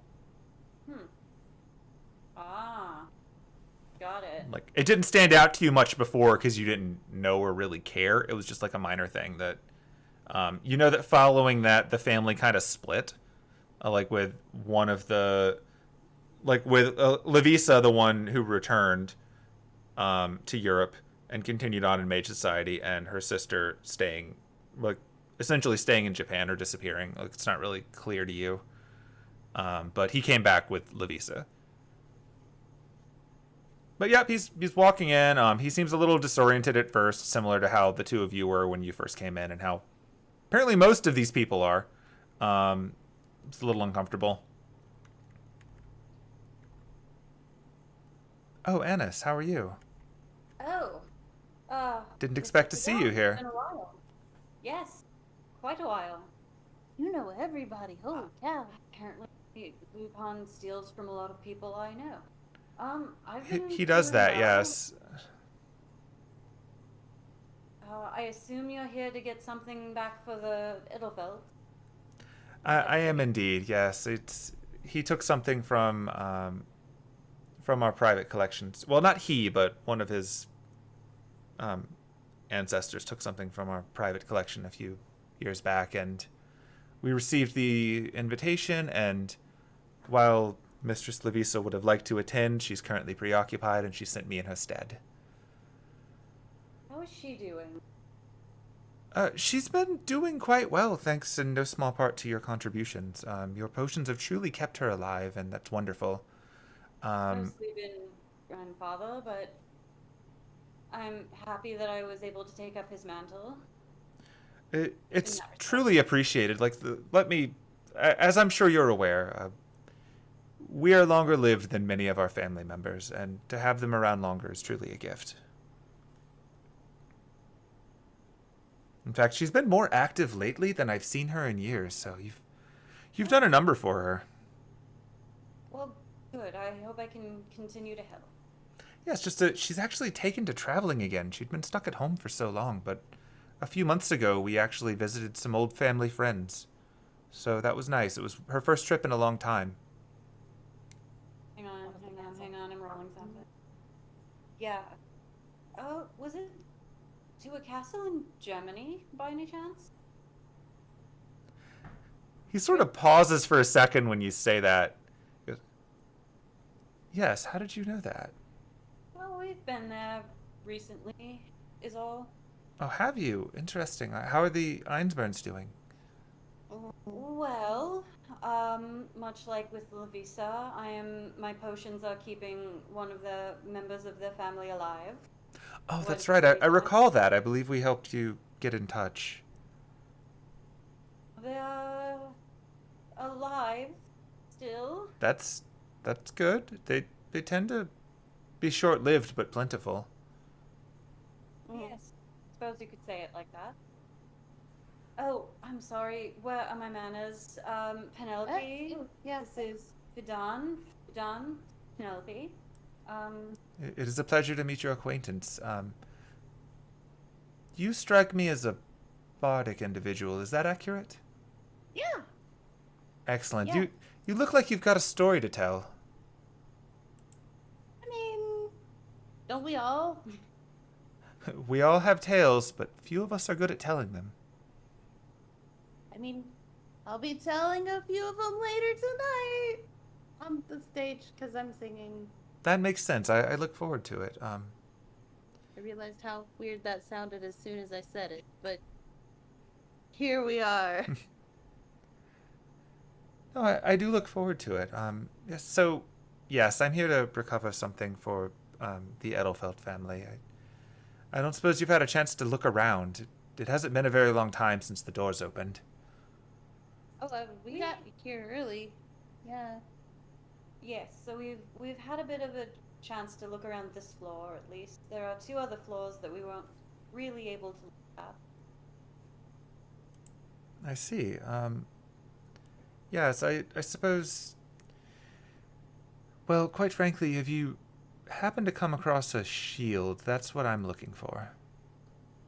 Yeah, we did saw see shield. quite Yeah. old shield, yes. Is it a bit beat up? Oh yeah, it looked like crap. That No that offense. no, it's seen better days. It's definitely seen better days. It was not as well maintained. We lost track of it during the incident in the 1940s. I'm sure you can Oh. understand. Ah, yes. We've been trying to get it back for some time, largely for continuity of the family's sake.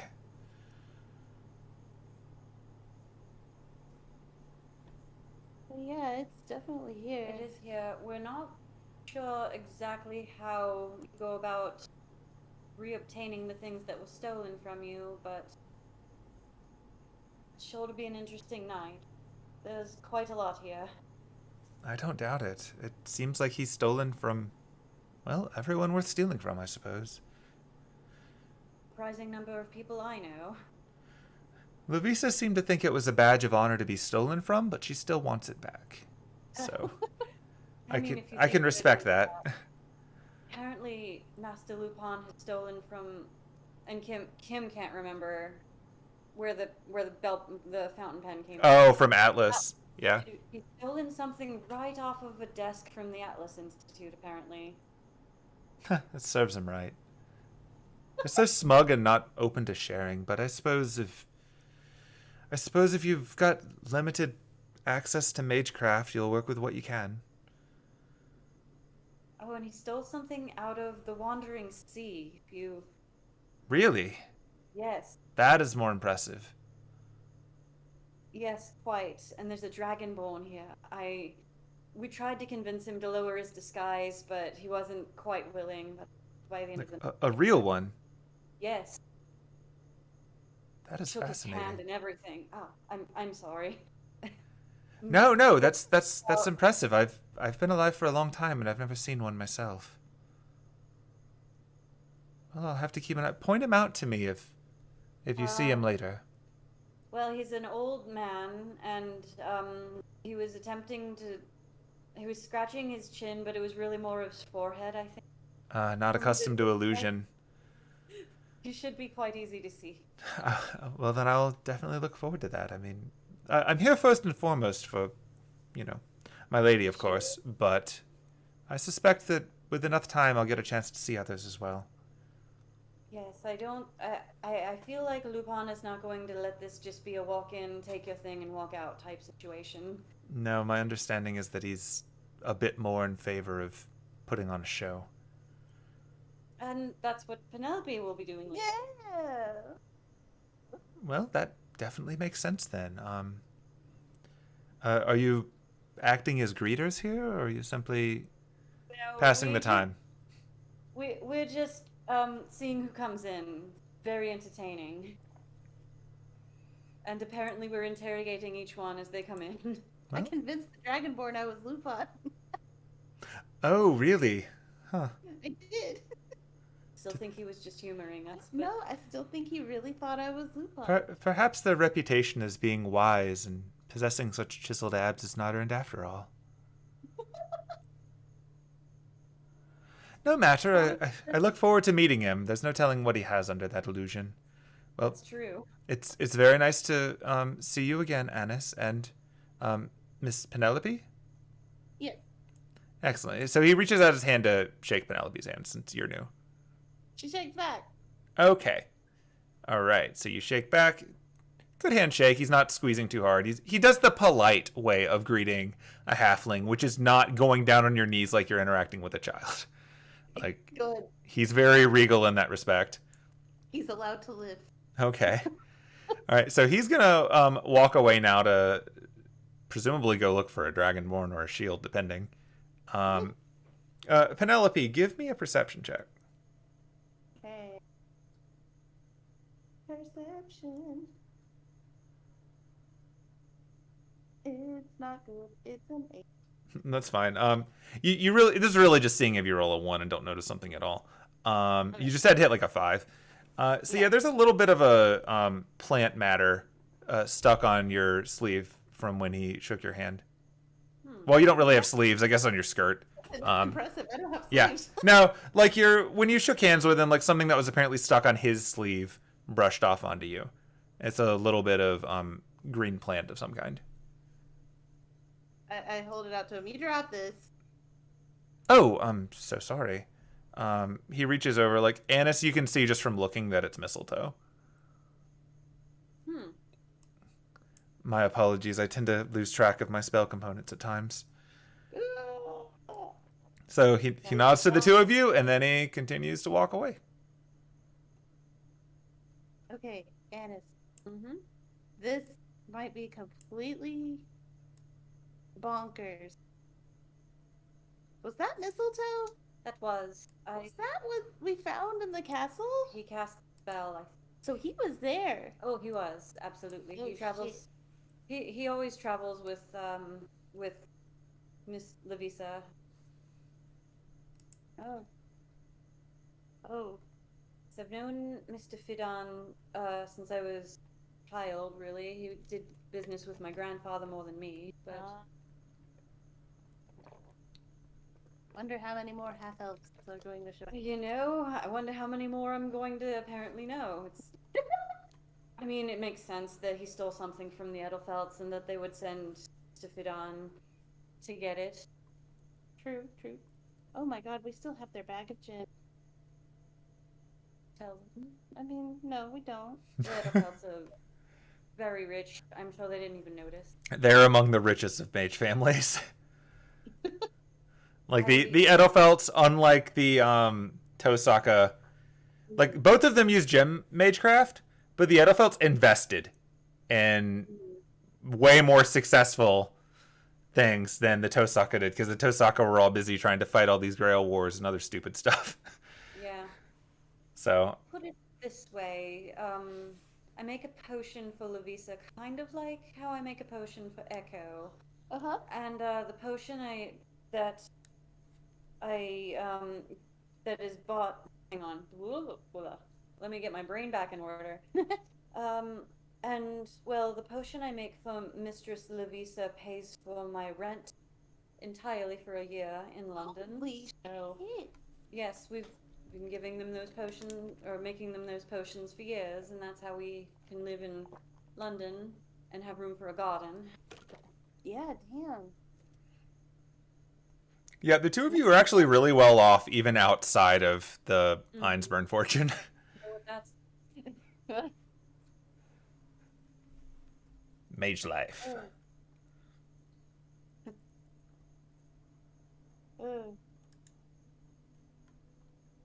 That's cool. I just pay for my apartment out of my earnings. you're a pop star, so You also employ another human being. That's true. that is true.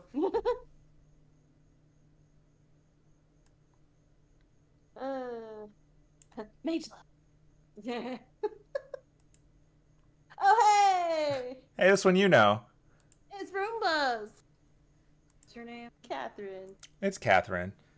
So yeah, Catherine walks in, and so when Catherine comes in, She's sort of looking around, like, narrow-eyed at this whole weird environment. But she steps back outside for a second and is checking it back and forth. She's like, hold on. Wait a minute.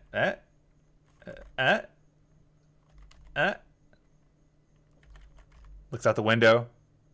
Goes back around. Can't see in. Goes back around. Right, so that's weird. Oh, Penelope, thank God.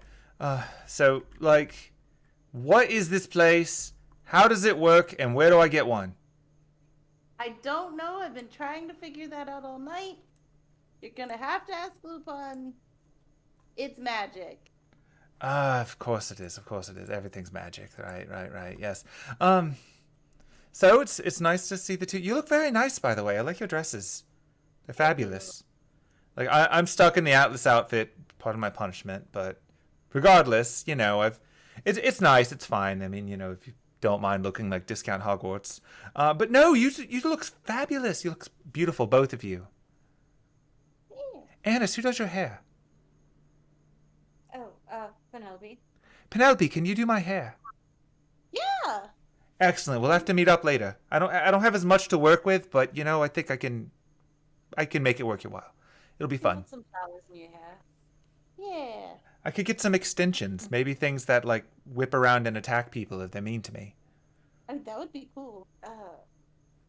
I've yet to find something that can't be solved with proper application of force. Did you bring the Roombas? Oh, of course. You can't see them right now because they're hiding. But yes, truth be told, each time I moved in and out, I was actually sneaking another one in. I've got like 4 of them in here. They're floating around. They're scoping the place out. Wait, she looks around. She doesn't see anyone. Is it safe to talk here? I mean, sort of. There's a guy from the church in the other room. Which other room? Huh? Like this one? Oh, Yeah. Oh, hello, sir. No. This one. Oh, no. You know what? Maybe we don't talk too loud. We're friends here. We're very close. We're gonna whisper a bit. Yeah, it's fine. Okay, so it occurred to me that the coolest thing in the world would be to steal from the thief. Okay. I think we could do it. I think we could get away with it. What are you thinking of? I think we have a heist. I think we case the joint, we get a sense of what's worth taking, then we take it. Okay, but everything here belongs to somebody. Oh, I'm not talking about taking their stuff. I want his stuff. What, like a hat or something? He has to have something here that's his.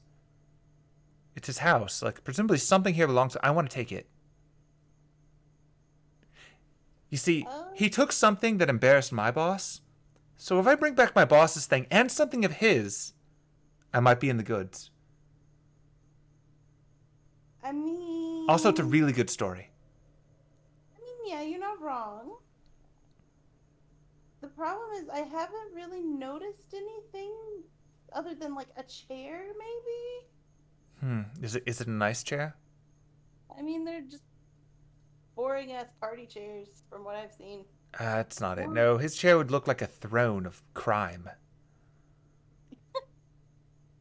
Other than what he's wearing, I don't know that anything of his here. I don't think this is actually his.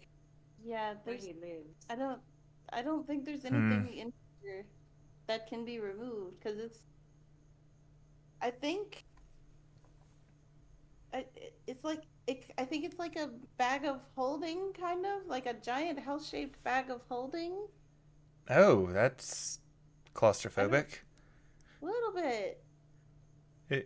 Well, we seem to be able to breathe, so that's good. That's a good start. That's a good start. Okay, well, I'm gonna have the bots check it out, and I'll let you know what I find out. Yeah, But we might be able to pull this off. It could be amazing. well, You could write a song about it. I could. I will tell you one thing you could steal is there's some food. How much food? A lot of food. You, It's like a never-ending supply of food. That sounds deceptively... I'm going to take his food. Do it. I'm going to go take all of the food I can get. And then I'm going to regret it. Probably. All But right. it's very good food. So is everything safe so far? Like, there's church people. That's strange. Yeah, supposedly they're acting as security? That's uncharacteristic. Yeah. Master Lupin himself told us that there is to be no violence. As in, violence just cannot happen in this house, I think. Well, that's ambitious. There's some he set something in place. So I feel like it's gonna be a bad idea if people start fighting. Okay, well, normally I would suggest that you try to hit me just to see what happens. Yeah. But if something happens, that's a really bad plan. Yeah. So let's maybe not. Maybe not. Let's not do that. We'll table that for right now. All right. Yeah. Yeah. Tabled. Okay, so I'm going to go check out the food. And then when you're doing a show, right? Yeah. Yeah. That's why I brought them. Okay.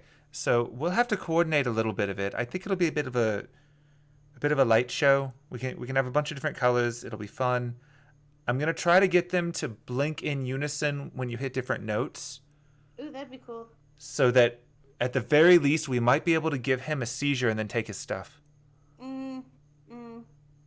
Maybe not that. Oh, well, in that case, it'll just be a light show. It'll be Eurovision on crack. Yes, absolutely. We can do that. If you want to coordinate, my manager should be in the room with the stage. So, his name is Jameson. He's a really cool guy. Okay. He can coordinate with I will talk with him, and I will see how he feels about seizures. He will also probably tell you no. That does sound like a manager. Well, it's worth a try. I'll see you two around. Stay safe. Don't trust the church people. They're all full of sin. Oh, yeah, I know. We got this.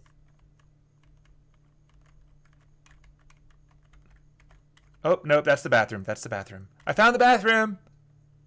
I did that too. Don't worry about it. Is it a magical bathroom? I think it's just a normal bathroom. That's boring. Better check. What? About... I mean, maybe it's like got a cleansing stone so that smell... Maybe the seats are heated. That's not magical, but I mean, obviously it feels magical. This is Europe, so maybe they're all bidet toilets. Ooh. Okay, so she went into the bathroom and she hasn't come back out yet. No. She could be exploring, but while she's in there, someone else wanders in. Penelope, roll history. Okay. Hold up. Well, that appears to be Is that the guy from Big O? Yeah. Is that like the guy him. from Big O? It's not, but he looks a lot like him. It does. The character design is very similar. I thought that when I first saw it too, but no, this is I'm reusing the guy from Daughter of 20 Faces, who looks like Roger Smith a lot. I expressly went with that guy instead because Roger Smith is 2 on the nose, but I think they're still close enough that I probably could have just used Roger Smith. Probably. You said history, right? Yep, history. See if you recognize this guy. Nat 20, bye-bye! Not only do you recognize this guy, you've seen him before. So this guy is... Here's a bigger picture of him. Share all the pictures. Look at those eyebrows, damn. Yeah, they're deep. So yeah, this guy you've actually seen perform. He is a stage magician. He is known as Magnanimous the Magnificent. And he's, as far as you're aware, a 100% normal human being who's not a mage and just does stage illusions. You've seen him perform because you travel in similar circles, and He's very well regarded in the human world as being amazing. Like he's got he's very Houdini-like. He does a lot of escape art from all of the Crashy Crash. So I'm gonna recap a little bit of what I said before. Hopefully it edits smoothly. So yeah, new guy walks in.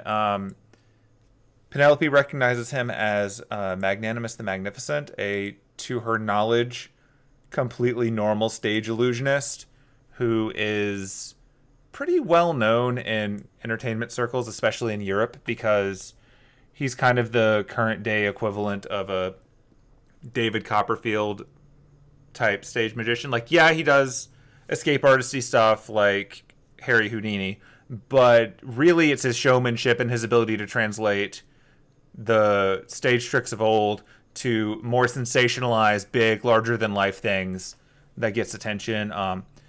For the most part, he doesn't do anything that couldn't be passed off as somehow an illusion that's just really clever. So the Mages Association is like, yeah, sure, whatever, plausible deniability. If you see anything weird, it's probably that kind of nonsense. Penelope's seen him once. He was performing. She thought it was cute, like what he was doing. Like, it's kind of weird that he's doing things that you could do with a cantrip, but you know he's probably doing something way more complicated, and it's kind of endearing in that respect, depending on Penelope's opinion of things like that.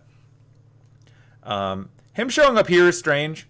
Like, he seems kind of out of place. When he first walks in, he pauses, he takes a look around, he goes over to the window, looks outside, sees a very different outside than before, goes back to the door, and he stands in the middle of it, weaving his head back and forth, trying to figure out the trick. Wonder how many people are going to do that. Like, he seems to specifically be inspecting the glass, like he's looking for some kind of reflective film trick or something like that. And he hasn't even noticed the two of you yet. He's just completely enamored with whatever's going on with this day and night thing. That's... We help him try to understand. It's magic! What? With that, he sort of turns, like, and he smiles, and he's got like this big stage smile. And he steps forward, like, you know, one leg in front of the other, shoulders straighten up a bit. You know the stage walk, you've done it. Yeah. And he sort of walks. Indeed, it is. Hello, friends, and I suppose neither of you is the host, but nonetheless, I'm happy to meet you both. My name is Magnanimous, my trade is Magnificent, and I am here, well, for part of the show, I suppose. Tell me, who do I have the great grace of meeting this evening? Well, I'm Penelope. My name is Anise. Hello, Penelope. Hello, Anise. You both look lovely. And this is a wonderful home, is it not? I mean, it is. It's got nothing on the two of you, but it is quite nice.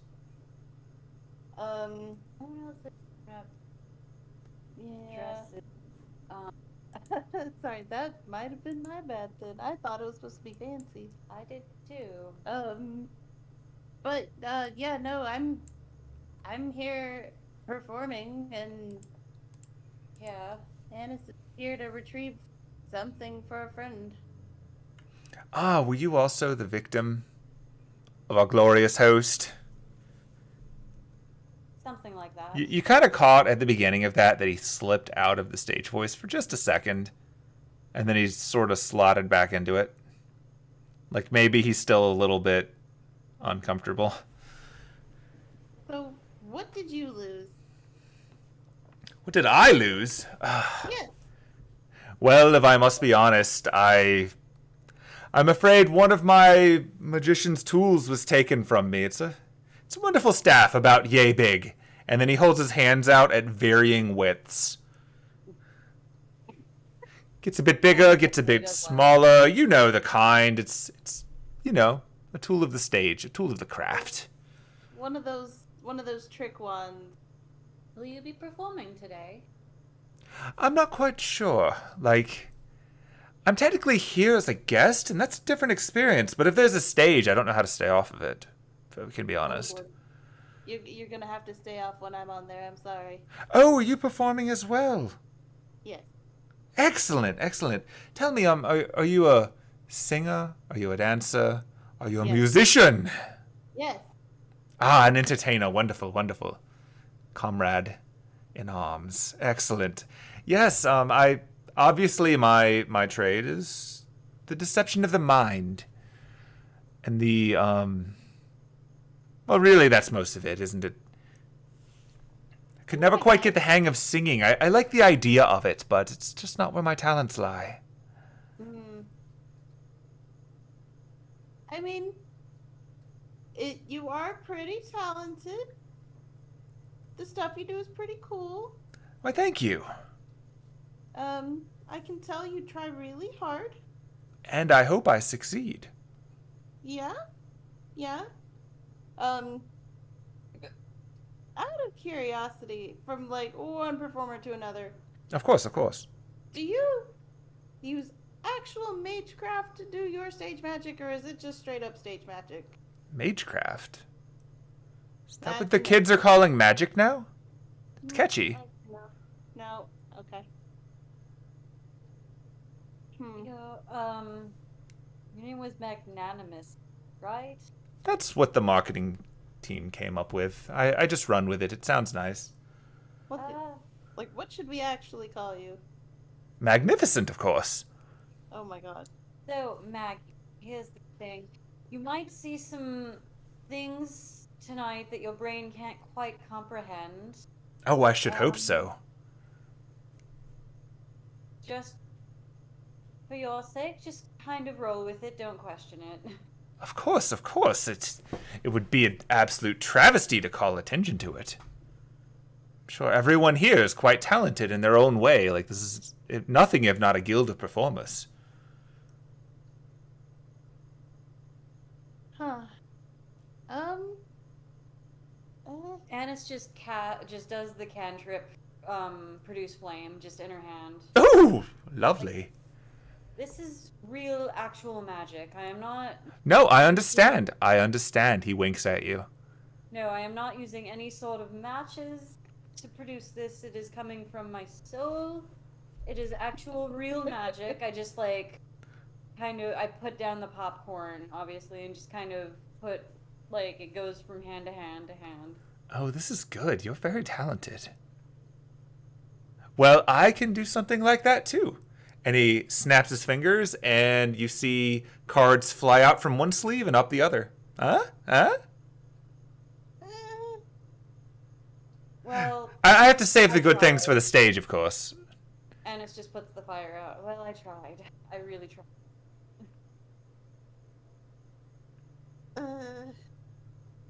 Penelope casts dancing lights. Oh, that's a good one. Um... I can't ask you how you do it. That would be against the code, of course. But I am quite fascinated. I'm literally feeling right now it's magic. Well, of course it is. No, like magic, and not like stage magic. Roll persuasion. Can she get advantage because I tried with... Yeah, you're assisting. Yeah, you can roll with advantage. Oh, wait, shit. Hold on. Here's one. That's a good start. Here's 2.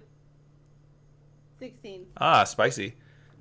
Okay, so yeah, you hit 26 with a 19. You can see he's pausing for a second. Oh.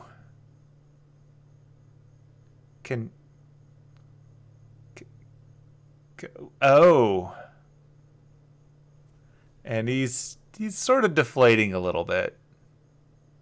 Not that what you do is not an impressive talent. Yeah, no, I couldn't do that. We're trying to warn you that you'll see more, possibly more than this tonight. And you may encounter people that are not quite human. So just keep an open mind. Don't worry about it. You're saying that there are people here that are not as human as you and I? Oh. I just kind of point at the ears that I'm not in any way trying to hide. Oh, I wasn't going to judge. I mean, fashion is fashion. You know, I'm just going to take the compliment. Very, very well then. I believe you've showed me another side of the world that I'm fascinated by, if anything. But tell me, is it rude here to ask people how they do what they do? I mean, it depends on. It depends. Yeah. I would.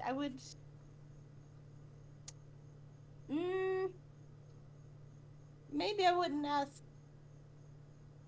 up front.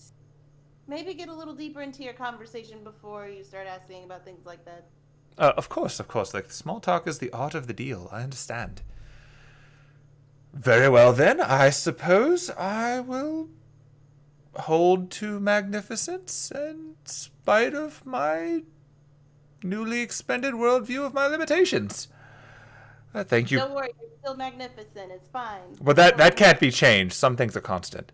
But I believe we've seen your rod, and Anise is just doing the same thing he was doing, like gesturing that it's like it can change size. oh, good. Oh, good. I would appreciate that if It is here. We don't know how you would go about getting it, but it is certainly here. Very well, then. I suppose I will just have to meet our host and ask him myself. And he proceeds to walk over to the stairs, like he's going to go up. That's odd. There's a stanchion. Are we permitted to go upstairs? I'm not sure. There's a room with food. Oh, well, hold on now. Where's that? That way. I kind of pointed out. You can ask them for basically any food and they can make it. It's magic. Magic food? Well, it's what I would do if I had. I mean, yes, magic food. Which I would obviously make all the time with magic. Magic, the magic makes. Okay. Well, hopefully we in some way prepared him. I think we broke him. It's fine. Well. So as he walks by the bathroom, Catherine pokes back out again. Oh, hello, fellow magic friend. What a wondrous sight. And then he shakes her hand and walks by, and she's just staring at this man. Right.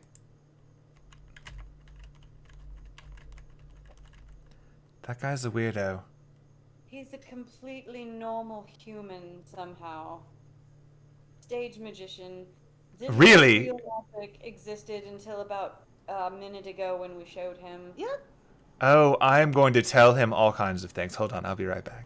Good. Well, actually, it might be a while. I've got a lot to tell him.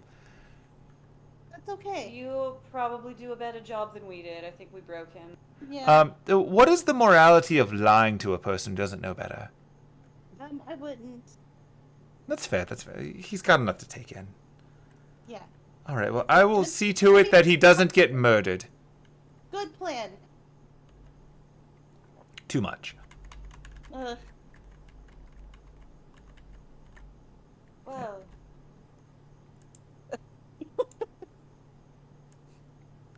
You all right over there? Yeah. Excellent. Okay, so at this point in time, it's been about 25 or 30 minutes. You've got most of the faster people. Somehow that guy got here before other people did. Figure that one out. Yeah. And Good for him. yeah, good on him. And around this point, 2 people are gonna walk in at once. Whoa. Yeah. Finally, someone who brought a friend.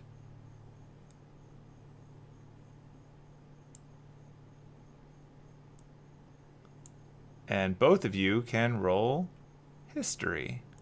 Oh no. I only see one guy. Yeah. There you go. Oh, there's the other one. I see 2 guys. Oh no. Hold up. I'm rolling history, but no. I think I personally remember seeing these faces. I bet you do. Oh no. Oh no. But Penelope doesn't. Well, yeah. But Anise does. Because Anise hit 10. Anise, you've seen these guys before, but it was a while ago. Are they? They're not harvesters. On the train. They were the guys that met on the train. Yeah, you remember you saw these people specifically from the window of the train after you dropped off Leopold and co. Specifically, they were the ones who met them at the station where you didn't get off the train. And they were talked down. Presumably by a very duped biggest fan of Penelope. But yeah, you saw them that one time. They're walking in at the same time together. You don't really know much about them. You just know that they were the ones that they could see.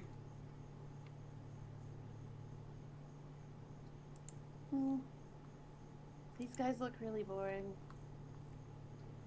What? Yes.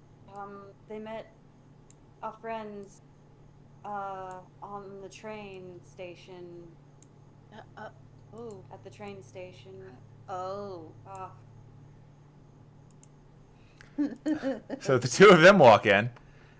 They're talking amongst themselves in German,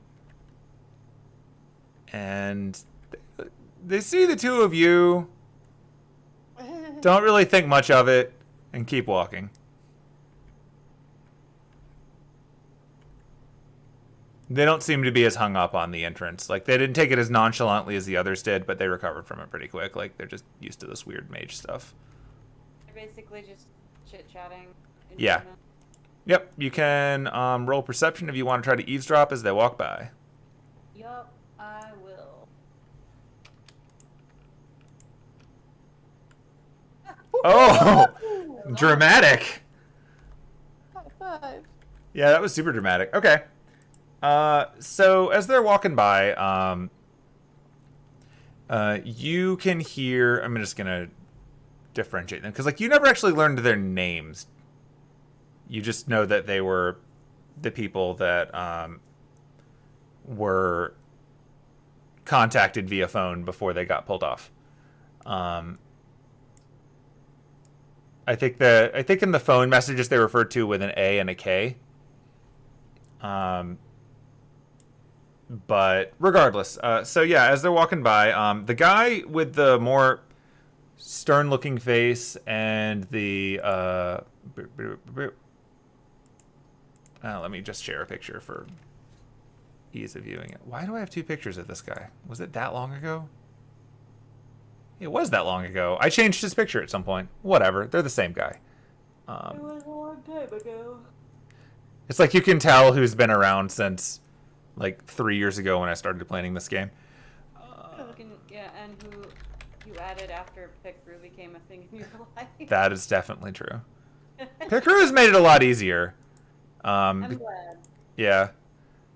So, the top one is the scruffy guy. It's not the same art, but it's the same guy. And bottom one is this guy. It's got a letter name on it, but whatever. You can actually overhear him being referred to as K, so I don't even feel bad that it's telling you that. But yeah, the scruffy guy is talking to K, and the scruffy guy is reminding K in German, look, the goal is to get in, do the job, and get out. Don't dick around too much. Don't pick any fights. It's not worth it. We're being paid just to get the stupid chart and get out. The end. And then the other guy, K, the guy in the Hawaiian suits, he's smug. He's walking around like, with his shoulders up. He's shrugging like the whole time. He's not really interacting with the two of you. Um, just sort of getting a bit sarcastic back. He's like, yeah, I know, but I mean, there's just so many. There are going to be a lot of people here, and we might have pissed some of these people off, so just. If someone else starts a fight, I'll finish it. I get it. But. There's probably some cool shit here, right? Like, we could get that, right? We're not going to get the cool shit. But there's going to be really cool shit, dude. This could be worth it. It's not going to be worth it. We're in over our heads as it is. Just stick to the plan. We're getting paid to pick up the thing. And then go. That's where the money is. That's why we're here. Yeah, but what if we find something really cool? No. No promises. And that's kind of what you hear as they mumble forward. They're being paid to come here and retrieve charts of some kind. Ooh. And I don't think there'll be a problem as long as we ignore them. I wonder if it's that thing that your friend Nora did? Well, there was more of a map, but could be a chart. We don't know who's paying them. We don't know what chart is or what it does or what it might the information be. But we know that he at least connected to the harvesters, if not themselves. Weird that they're here. It is weird.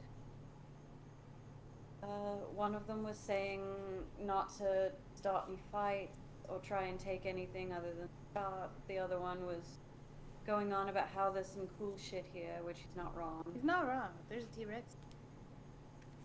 Hope boat. Still not over the fact that there's a hope boat.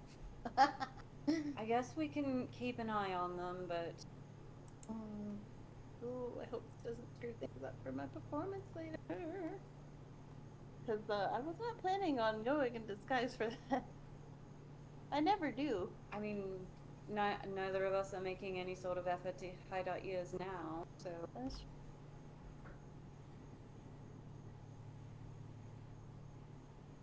Ooh. I don't think we need to engage with them or fight them. We'd like to know what this chart is, but maybe we should just stay out of their business. No, I don't. Not gonna touch that with a pole. Okay.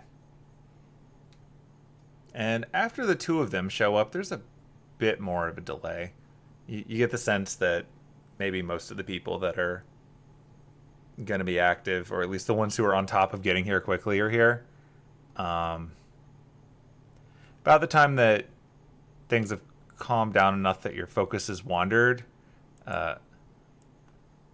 this guy stumbles in the door. Saying, I brought my normal outfit with me. Maybe I should go change. I feel weird and out of place. You did a great job on my hair. Oh, yeah, there's another guy. I mean, if you feel that weird about it, I mean, you can go change, Janice, but you look super cute in that dress. Just putting that out there. Do we need to, roll perception on this dude? Only if you want to. Gotta do it. The guy walking in now, he looks a little bit, using all his big numbers. It's so weird how rolling works in this game sometimes. I know. So this guy's walking in. He looks like he's probably in maybe his late 30s, maybe early 40s. I don't know. He looks like he has some city miles on him, though. He doesn't look that great. Bit dark around his eyes. He's wearing glasses inside, which is kind of tacky. Like sunglasses. Really, the guy in the picture is accurate to what this guy looks like. I'm not going to make Anise roll because she actually has met this guy. Oh, no. This guy specifically is one of the more annoying people that's bothered her at work. Oh no. It's your problem customer from Clock Tower who tends to stroll in every once in a while, make a bunch of ridiculous demands, expect favors as if you care. This is kind of your dude Karen that you tolerate largely because you don't want to piss off Clock Tower, but he's not actually even like a relevant noble. He's a pretty minor one. He just thinks he's important. But The instant I see him, I'm gonna like turn away and try and like avoid him. Like I don't want him to see me. roll stealth Oh no. for it's social. Do we want to ignore this guy?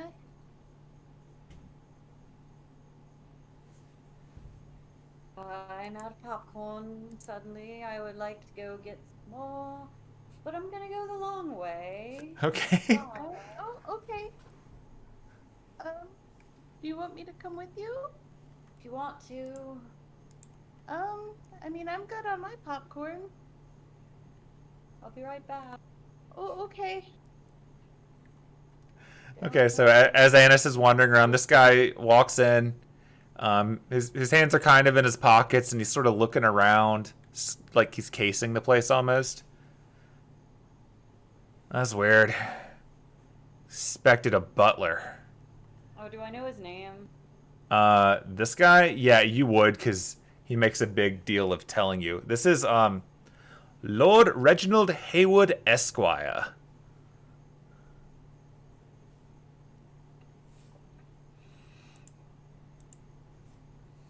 At least that's how, like, his manservant, which he has, and apparently isn't here, introduces him. He's way more crude than that.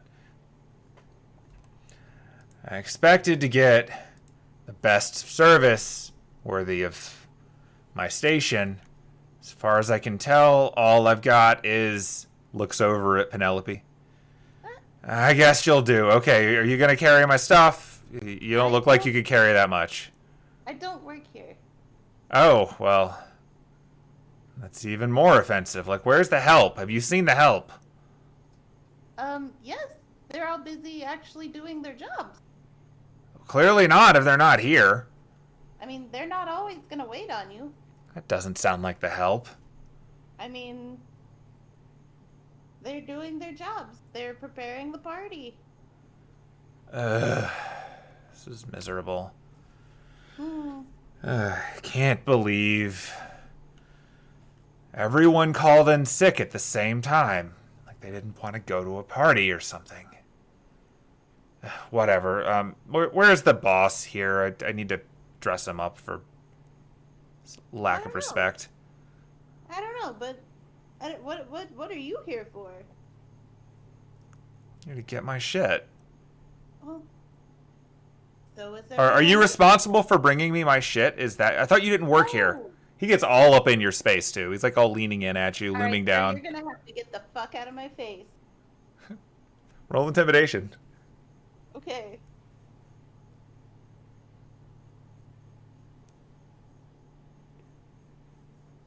Oh, shit. All right. Sorry. Apologies. I didn't realize you were one of those. All right, fine. Whatever. I'll figure it out on my damn own. But if you run into Lupin, tell him he's pissing me off. All I'm saying is if you had been kinder to me, I could have helped you. It's not how it works. Oh no, that's exactly how it works right now. Well, you could have only been so helpful in the first place. And he walks in here instead of anywhere relevant. Anise is very clumsily and slowly texting, "Fucking hate that guy. He's a customer." As the guy's walking off into the room, Penelope is just like flipping him the double bird. Comes in for potions. Fucking hate that guy. And she looks at her phone. Oh no. Clock tower bitch. She just texts back, I am so sorry that you have to deal with that. What a dick. He's actually going to pick up more pop.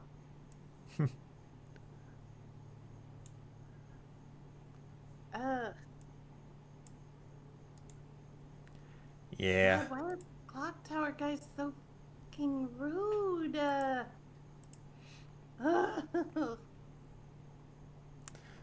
Okay, after that, another guy wanders in.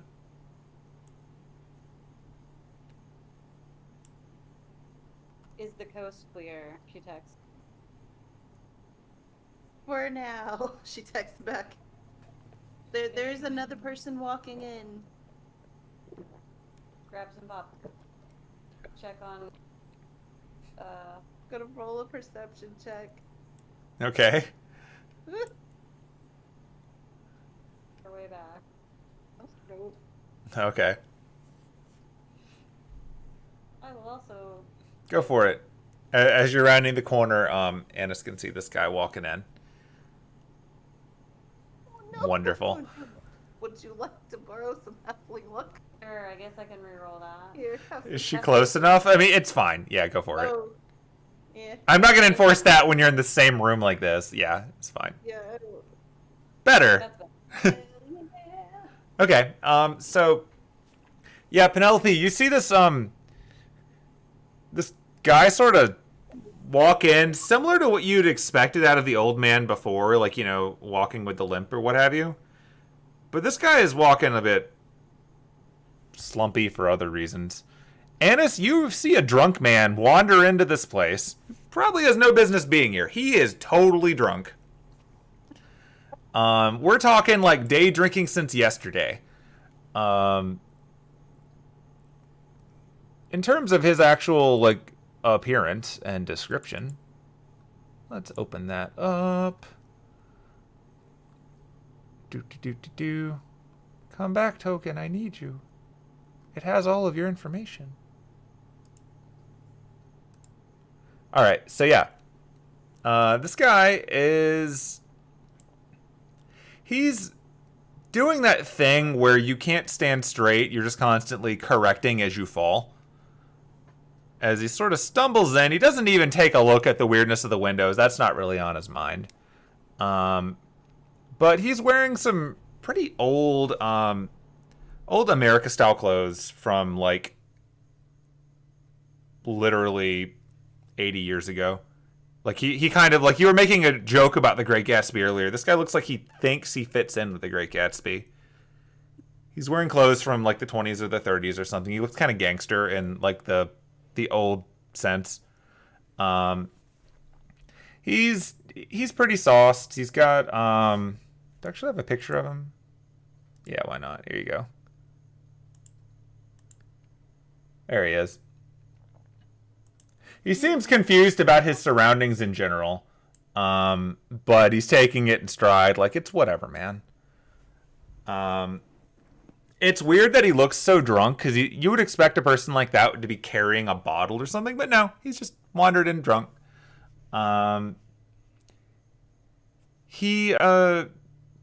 His clothes look pretty old. He looks like he probably hasn't actually been cleaned in a while. With your perception of 17, Anise, you can smell him from there, and he smells like alcohol. With your perception of 6, Penelope, you can smell him from there. He smells like alcohol. As he wanders in, he's sort of doing the slouchy walk. Oh no. Yeehaw. Oh dear. Oh.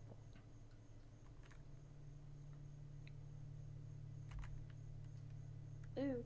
He's sort of leaning. He isn't actually leaning on Anise, but he is leaning uncomfortably close to Anise. And then he sort of like goes, my apologies. I didn't mean to do that. I'm so sorry. It's just this. Hi. Hello. Do you know where you are right now? I'm here. Do you know where here is? Where I am. Hmm. Is this that Lupin place? Yes. I followed the rabbit here. I hope it was the right rabbit. That's it, right? You follow the right rabbit and you get here. sounds right. I think it has cereal or something. I don't understand. But is there cereal here? Can I find cereal? Yeah. Yes. Hang on, let me check something. Do I have it on? Do. I'm gonna reach into my backpack, pull out the cleansing stone, and just like trying to figure out. I'm just gonna like smack him on the shoulder with it. Ah, huh? Did it work? I mean, all of his clothes are clean now. Yeah, like in a flash, you can see it almost spreading out, like when you have paint and you've got a solid color, and then you pour a new one on it, and it just sort of bubbles up in the middle and then can be swirled around and mixes in. It's doing that on him. This is way more pronounced than when the two of you were cleaned. When you first touched a cleansing stone, it's like this is actually trying to undo long amounts of time of gunk. It actually kind of feels, as you're looking at it, like the gunk on him is fighting back. It's sort of pushing back and forth on it. Like if you can imagine, I guess the best equivalent I can think of in terms of things that we've probably all seen would be in Spirited Away, when the big like greedy mud monster crawls into the bathhouse and the water is trying to melt off of it, but it just keeps finding more gunk under. This guy's got, it's like it's doing that, but ultimately your cleansing stone wins. You've just never seen it actually have to fight. But yeah, you've cleaned this guy up. His clothes are now pretty clean. It doesn't fully get rid of the smell, in the sense that like presumably the smell that was on the rest of him is gone, but every time he opens his mouth, it still comes out. Thanks. Stare at the cleansing stone, confused. Put it back. He reaches into his pocket and he flips you a quarter. Don't need that. Suit yourself. He leans down to get the quarter, and now he's got to roll athletics. There is cereal. Yeah. He rolls a 3 and falls over. Oh, look at that! I found a quarter. He picks it up. Cereal. That sounds good. I'd like some cereal. I will lead the way. I think you need to sit down, but yes, I will lead the way. You're a nice lady. And so, as you go around the corner, you see your customer from before coming in. No. You can see him just down here at the end of the hallway in front of the door. Oh no. I'm gonna like duck back as fast as possible, plaster myself to the wall. Like, oh, I hope you. Okay. Is this where the cereal is? Yes. Just keep going that way. There's a gentleman in the hallway that might be able to point you in the right direction. All right. Thank you again. And I'm going to sprint. Okay, as you're sprinting away, you can hear, hey, buddy, I hear you've got the best cereal in town. The hell are you? I'm here for the cereal. And that's the last thing you heard. Sprint back over here. You okay?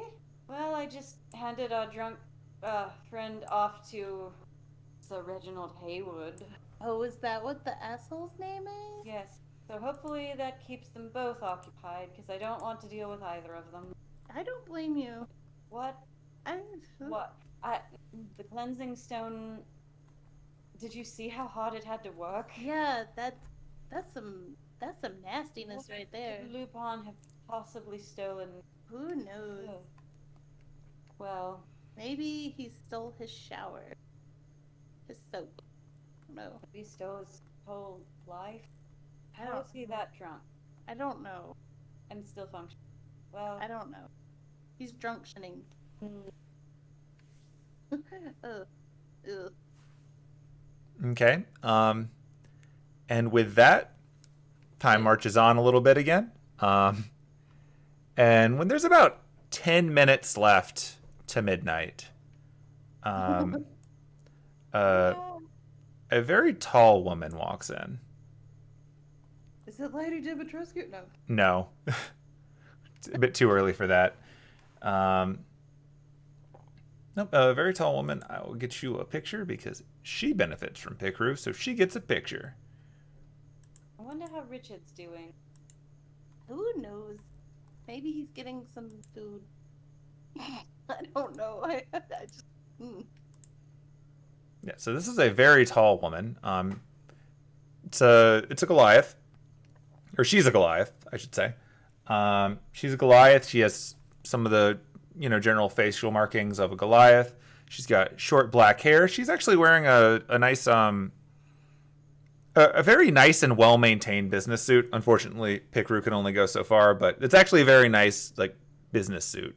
You've never seen a Goliath who looks like they would actually fit in a boardroom before. This woman's really tall. Like, she's easily 7 or more feet tall. It's kind of hard to tell from your angle in the distance, but she's pretty up there. She's got a bit of a neutral to stern look on her face as she steps inside. You can see, without even having to roll for it, that she does have a rather prominent pendant or necklace or something shiny dangling around her neck. She's carrying a briefcase. It's a very big looking briefcase. It looks pretty firm. And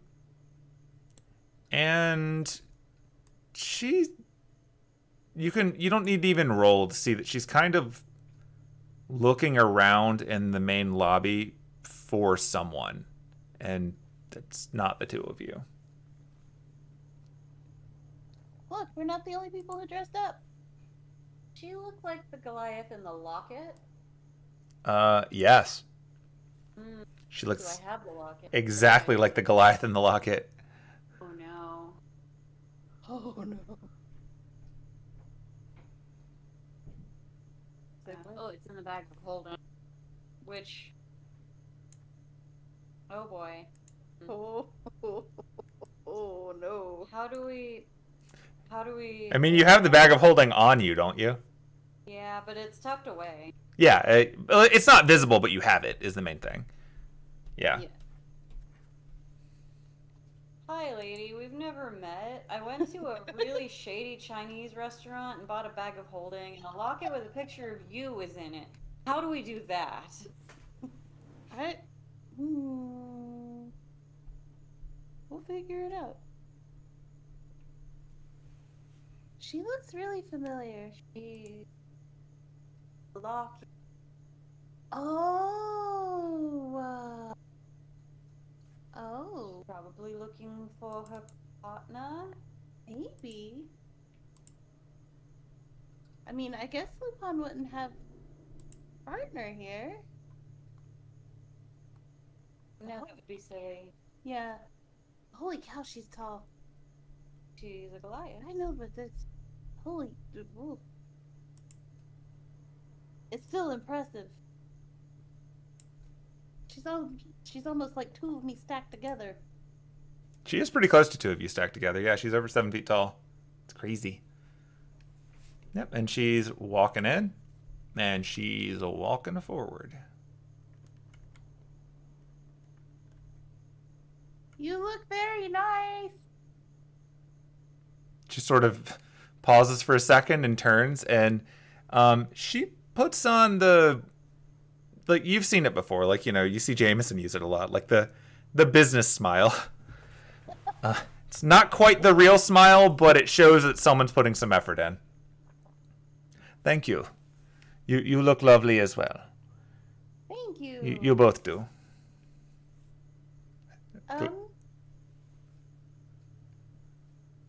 What brings you here?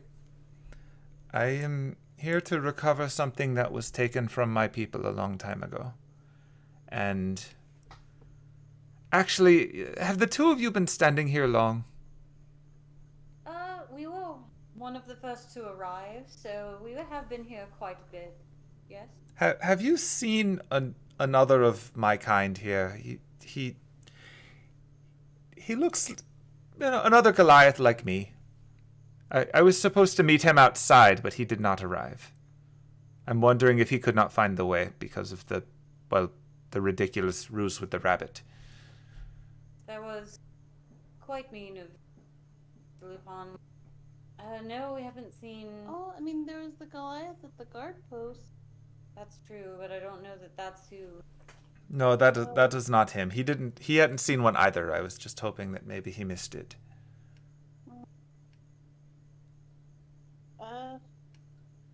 No, we haven't seen another Goliath other than him. Well, hopefully he'll get here soon. I worry. Did he have an invitation, or was he going to be your +1?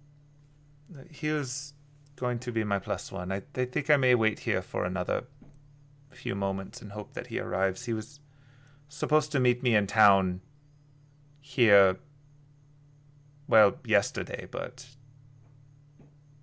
this would have been the other place where he would have hopefully found me. I worry that without an invitation he could not, but I still hold hope. Well... When was the last time you saw him? It has been weeks. We had business in different cities for a time. We were to rendezvous here. Mm-hmm.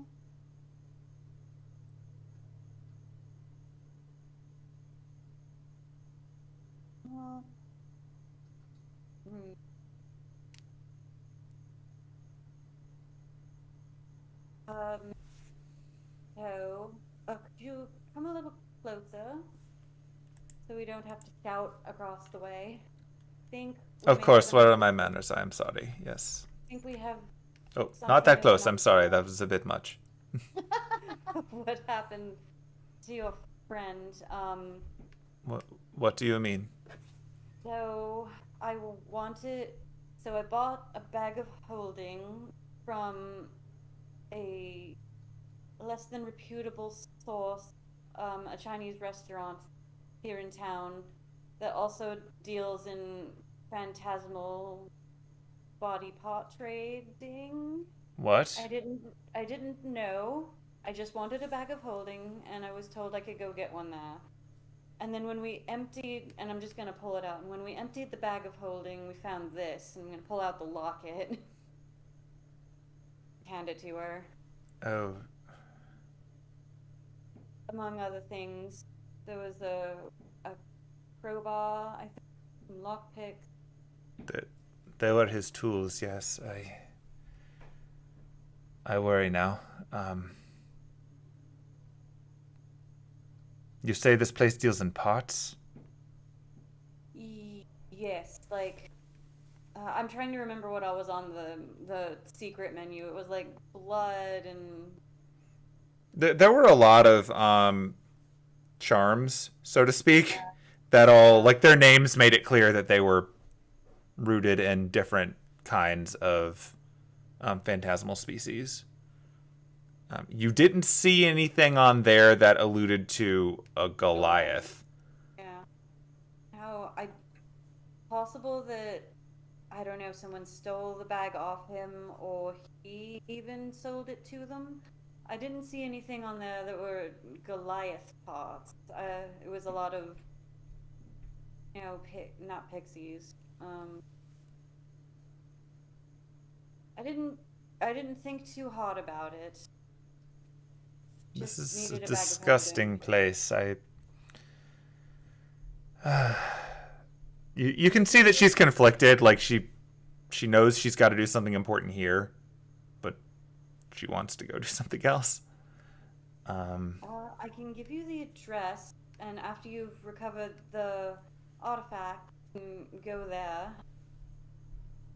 and perhaps ask them, not so politely, what happened, maybe?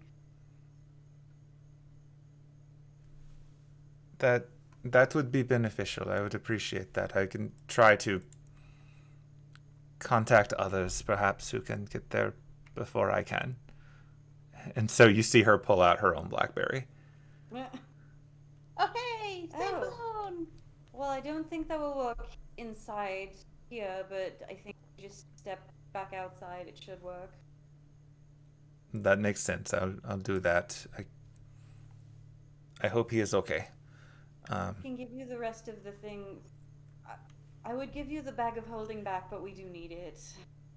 No, you've done plenty for us. I understand. Although it does appear to be a bit large for you. And it occurs to you that your giant Santa Claus bag of holding probably made more sense for a Goliath. You know, makes sense now. I was thinking about trying to alter it down to be a little smaller. You would have the opportunity. So you're going to give her like the information? Yeah, I'll give her the information. I'll give her obviously the locket. Okay. Can you delete things From your inventory? Yeah, if you look on, God, if you go on inventory, there's like the little yellowish button on the bottom right. Oh, edit list. Yeah, and then you have to click the red circle by the item twice. Yep. I give her the crowbar. 5. Oh, right. It does indent for a bag of holding. Well, that's nice. Locket. I forgot it did that. Thieves' tool. That did not do anything. You have to double or click the red circle twice. Oh, twice. It likes confirmations. Okay.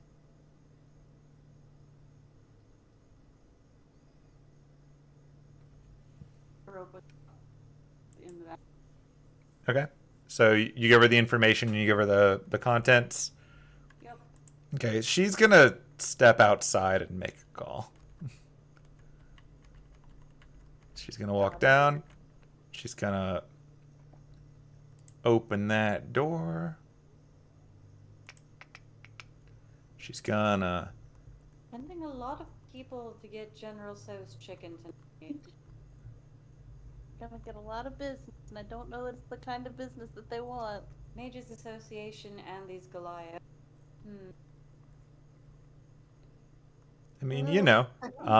As it happens, she opens the door to step outside, and you see someone waiting. No! A few minutes before midnight. No! And I think that's probably the good pausing point for now. As we've gone a bit late, and I just hit you with like actually 20 NPCs. Yeah. 20 NPCs and a computer crash. Yeah. Oh wait, there's more. So that'll be our pausing point for now. It's more dramatic. They all go away when I close the thing. I will remember that someday. No! It's such a dumb feature. Like, not all the tokens go away, just the ones that are on the screen at the time when I close it. Because, like, all the people that walked off the screen are fine. It's weird. Anyway. Okay, before we wrap it up, did he see us? Or... Like, from the door? Yeah. Roll that 20. Roll to 17. Yeah, he saw you. Absolutely. Oh, no. Oh, no. Absolutely saw you. We know that we saw it, or that he saw it. You can roll perception back. Gotta roll it. Anise, he probably didn't see you. There was a Goliath in the way. Penelope, he stared at you. Good. Yeah, Anise is too distracted by the bag. Like, we didn't need this. I would have back. Not even. I did traded for it. Oh, Anise, he's back. Oh no. Oh no. Oh. So hey, that'll be the fun note that we end on till whenever we play next week. Yeah. Or the week after or whatever. But hey, look, you met all these people in a Dragon Boy. True. And like one of your teachers just met your awkward one night. Yep. That's sure a conversation I wish was not happening, but I mean, you've got that. You've got your Atlas buddy teaching someone who doesn't know anything about Magecraft all about something. You've got your miserable customer stuck with a drunk. All kinds of stuff's happening off screen. and Mr. Fadon, we've got a lot of allies. And then there's the harvesters. Then Hemlock's just chilling eating food. Yep. It's true. Hey, Hemlock flew around a little bit. Got to do some recon. Yeah, I still want to know about the boat. Is there a boat? The mystery gets bigger with time. Let's see. Next week. Oh boy. Okay, well, I'll wrap this one up before you share your schedules. So, yeah, just for the sake of that. So, yeah, hopefully I've managed to stitch these two recordings together and YouTube can enjoy that in the future. Yay. I don't know when we're playing next. We'll figure it out. Whoever's binging, enjoy. Good night, the internet. Good night.